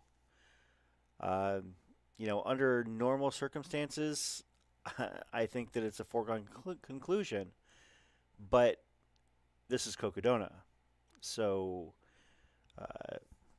the circumstances here are much different. First of all, the runners are 4.5 days into a race. They started on Monday morning at 10 a.m. And at this point, yeah, the runners that are still out there have been out there for 4.5 days. And number two, the very imposing shadow that Mount Eldon literally and figuratively casts over the runners as they are approaching mile 245 and have to climb up. It's absolutely nuts. But they're doing it. But they're doing it.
And I am still in the studio. I tried to take one of those String Bean McConaughey 8-minute naps.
Yeah, Yuridar.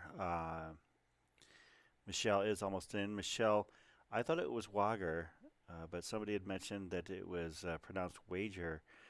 Um, I'm surprised she never corrected me. I've known her for a few years, but she never saw fit to let me know that I was saying it wrong if that's the case.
Get Some Fitness is suggesting that we make this race an extra 100 miles so you can enjoy the live streaming even longer.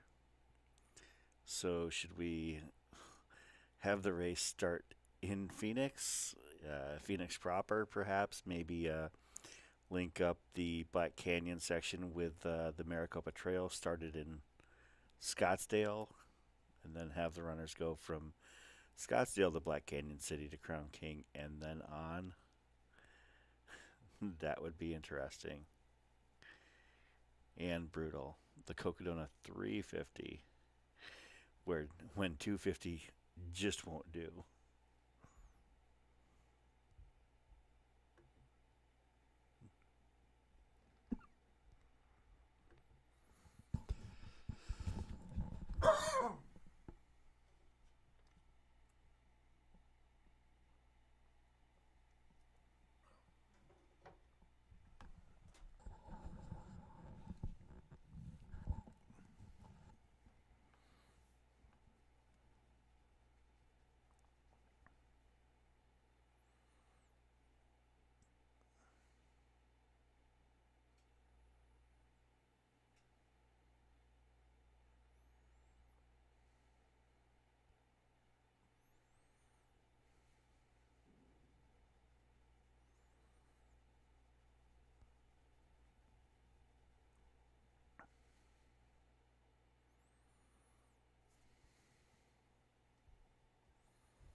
For those of you that were wondering what the setup in the studio is like,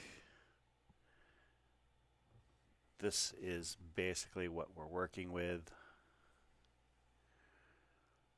We've got a couple cameras, couple laptops, desktops, an iPad. That's what the setup is here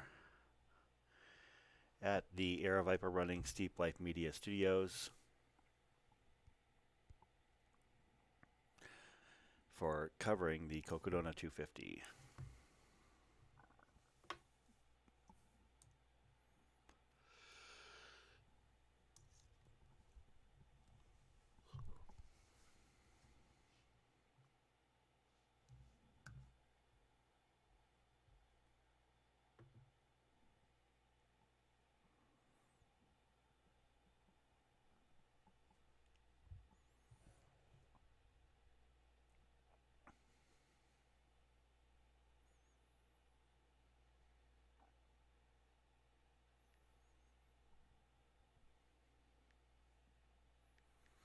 And we have eyes on our next finisher, Michelle Wager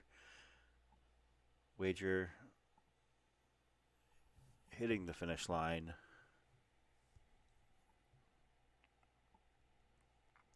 of the Cocodona 250. GPS may say 2 blocks, but my eyes say about 80 feet.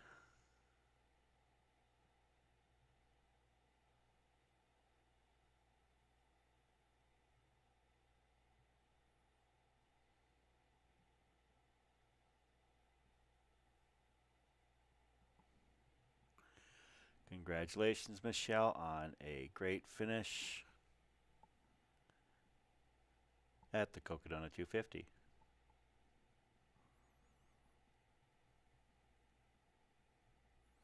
For those just tuning in, Michelle entered this race using nothing but Aravaipa race credits earned from volunteering at events over the past, quite a while.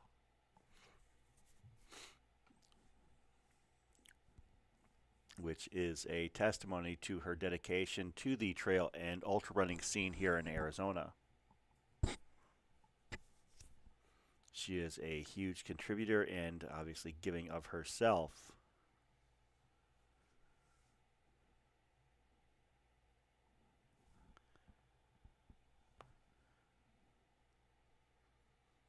I don't know what to tell you, Giridar. I mean, yeah, she's in, and I'm also watching a real-time feed of the YouTube stream.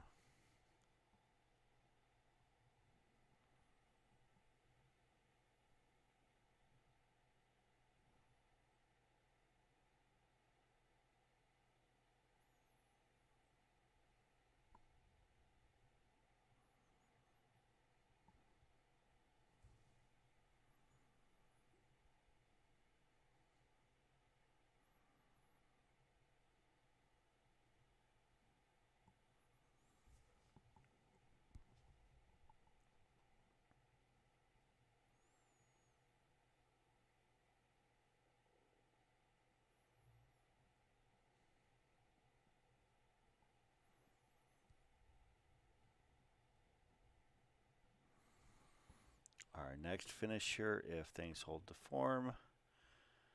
Let's take a quick peek at that. For those wondering, it is currently about 49 degrees in Flagstaff, Arizona. And we're looking at a low this morning of about 47 before things start to warm up again at the finish line of the Cocodona 250.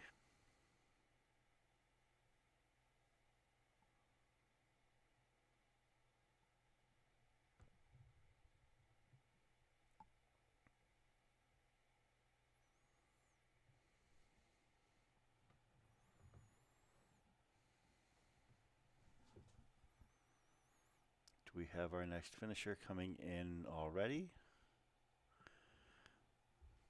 We have somebody coming in through the alley. Would that be Hernan Garcia, perhaps?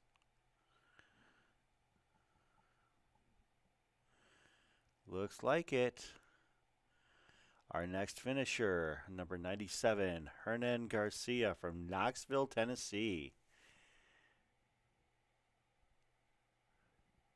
The newest finisher of the Cocodona 250. Being joined by friends and family at the finish line at Heritage Square in downtown Flagstaff.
I would expect another finisher to be coming down the road in or coming down the alley rather, in just a few moments here. I do believe our next finisher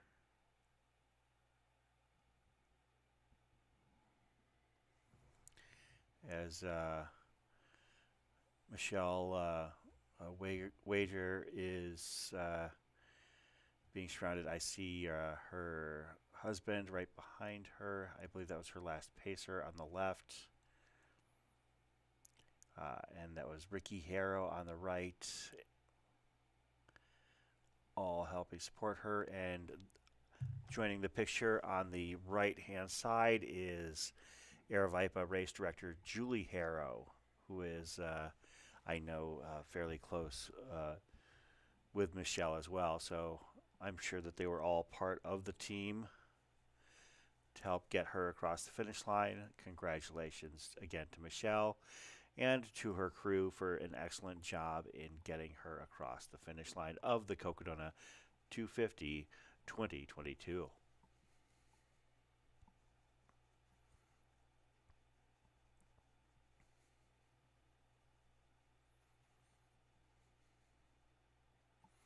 It is nice to have those pin flags at the finish line to let me know that the screen is not freezing, simply because they are ever so slightly swaying.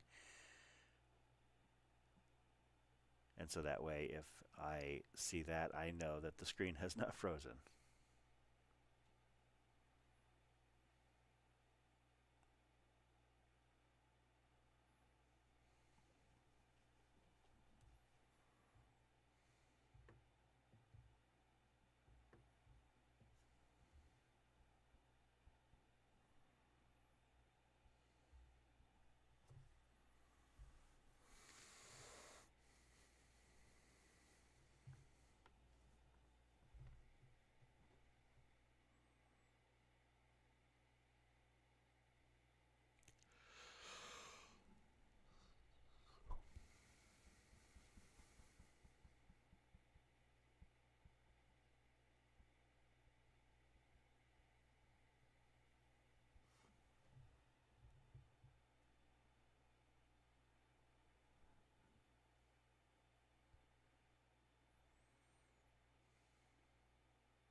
Our next finisher, Aaron Dressler, should be coming into view here very shortly.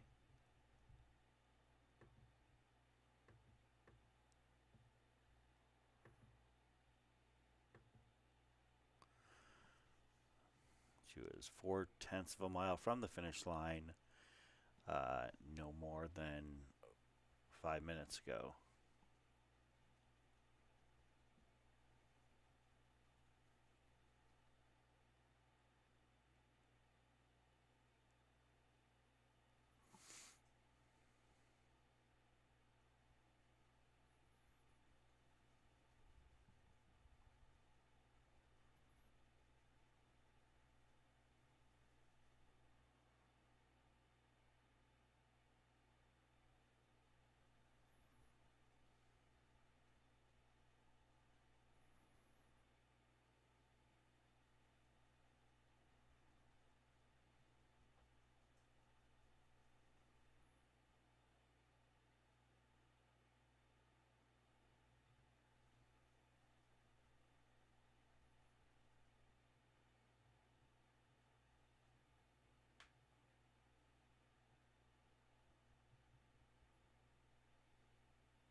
Looks like we've got our next finisher heading in at the Cocodona 250 2022. It would be Aaron Drazler of Boulder, Colorado.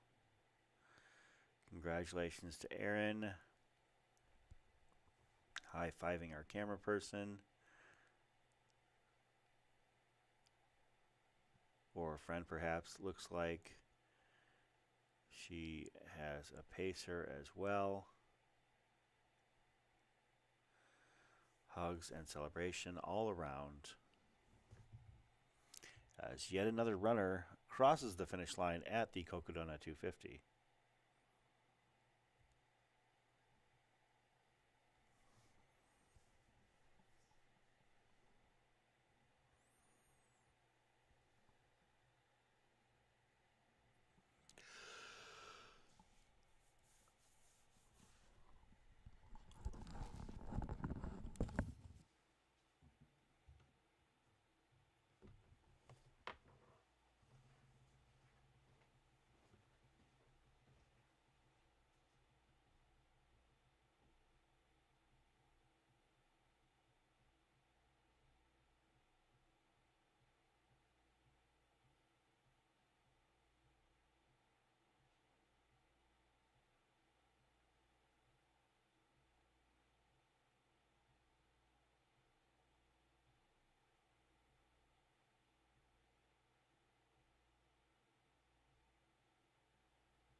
do have our next finisher here. I will see if I can get a bib. It looks like I popped back in here in just in the nick of time. We got our second finisher, and we should have 3 of them all back to back in no particular order. That first finisher actually looks like Russell Costeca from San Diego, California. SoCal in the house. Had a lot of Southern Californians here at the race. We also have Brian Schreiber, who I'm not sure if that's who came in right there, but he is going to be finishing shortly. And we also are awaiting Paul Johnson from Rochester Hills, Michigan. All 3 of those gentlemen were on Beaver Street, coming down the iconic Beaver Street on their way to the finish of the Cocodona 250 as I stepped in studio here.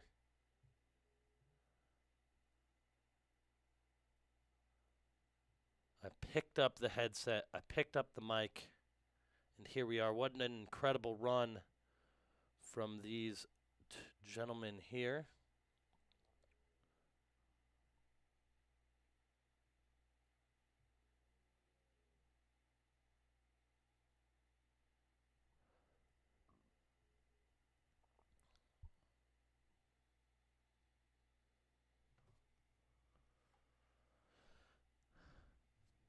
I think that there should be one more runner coming in here momentarily.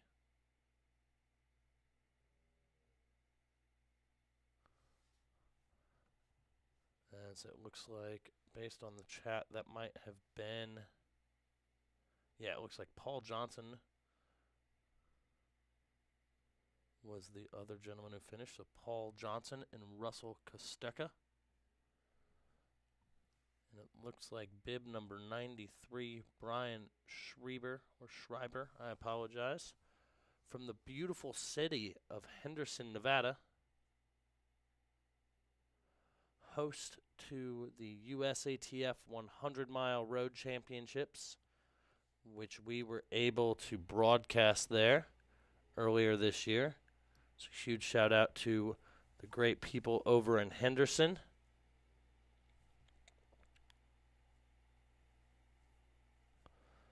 As we await Mr. Brian here at the finish, I do believe.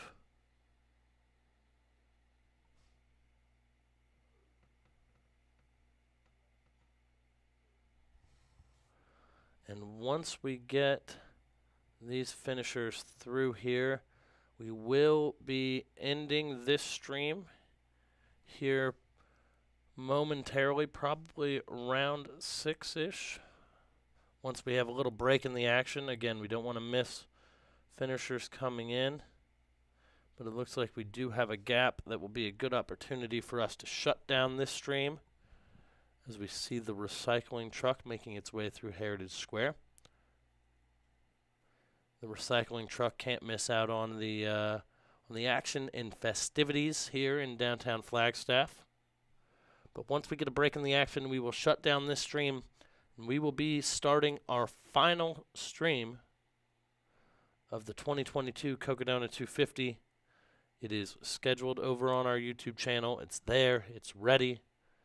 And it is waiting for us to bring all the energy as some of these final finishers make their way, finishing their maiden voyage here in downtown Flagstaff, making their way under that legendary finish arch,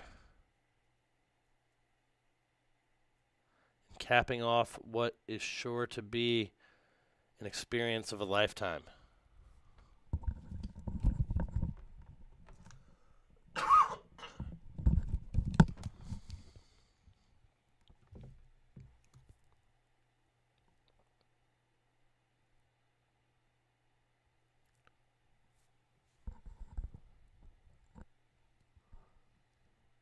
So thank you, everyone, for joining us. We will have more camera feeds up momentarily. Looks like we have our good buddy Nate Young up on Eldon. So we'll be getting some shots from Eldon here in just a matter of moments. We're going to send it up there, check in at the Pete's Meats aid station up on Eldon here. We've got pajama onesies. We've got the grill still going, it looks like. Looks like a beautiful, Yep, we've got everything going. a beautiful crisp morning up here on Mount Eldon. Got runners enjoying, looks like some wonderful delicacies after they've made their journey from Walnut Canyon all the way up Eldon Lookout Trail.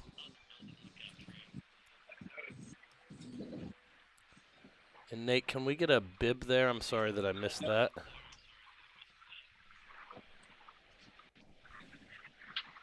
And we do have audio here. How you feeling? Bib 171, it looks like. Runner 177. 177. Awesome. You're on live stream. Thank you so much. Absolutely. Got Ken Tullock here from Coscob, Connecticut, the pride of Coscob, Connecticut here. And we will be trying to get it back to Heritage Square here momentarily.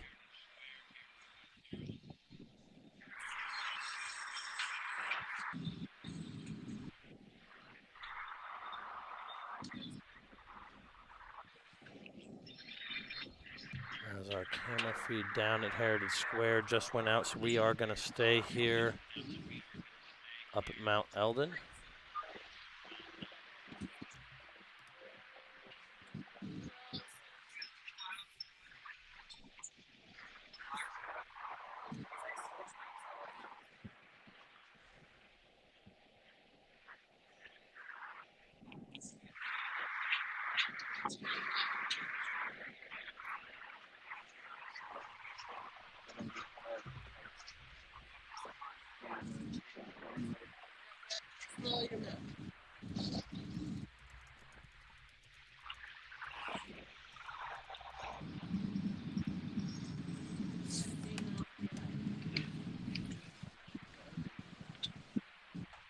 Say the shortest 8 miles of his life.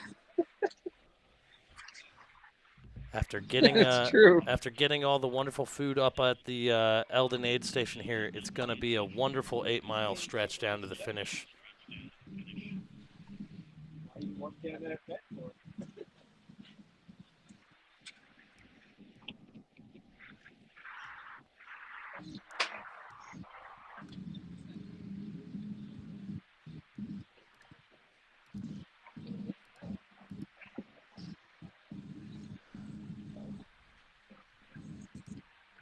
Gem in So how you feeling, Ken?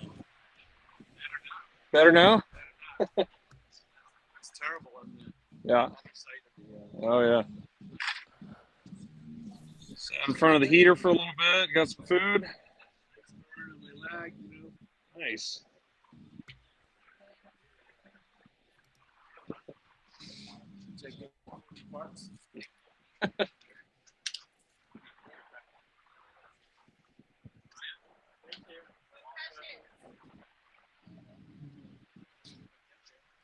Looks like Ken is on his way out of the Eldon aid station, and we do have eyes back down at the finish, so we're going to send it there. Huge shout out to Nate for being up on Mount Eldon, where it is likely pretty chilly right now, getting us this footage. We're back here in Heritage Square.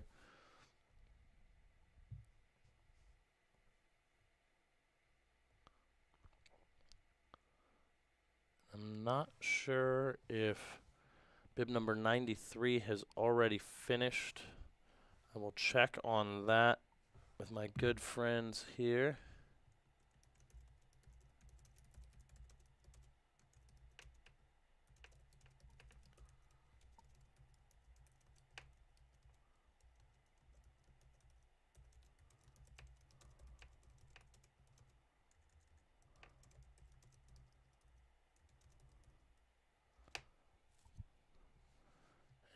we're going to have some follow cam footage up in a little bit here as well.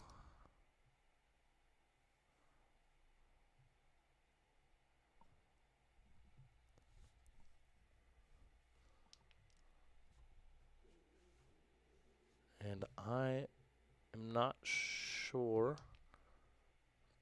but we might have, I'm trying to check to see if bib 93 here has finished. He has, so we may have either caught him before I hopped on commentary, or we may have missed it when the camera went out there, so I apologize for that. But it looks like we do have a little bit of a break in the action, as our next runner looks like it's going to be Niloy Sen from Danville, California, as he is about to make his way out of Buffalo Park.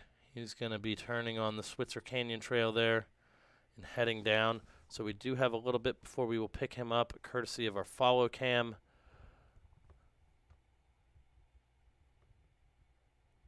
So I think that this is going to be a good point to refresh this stream here. So we are going to stop this stream. We're going to head on over to our final stream. It'll take us just a couple of minutes. We won't miss anyone. And we will be right back on there. So again, thank you all so much for tuning in. We will be moving over to our final stream of this year's race, where we are going to be bringing in all of our lovely finishers here of the 2022 Cocodona 250. Please join us over there in just a matter of moments.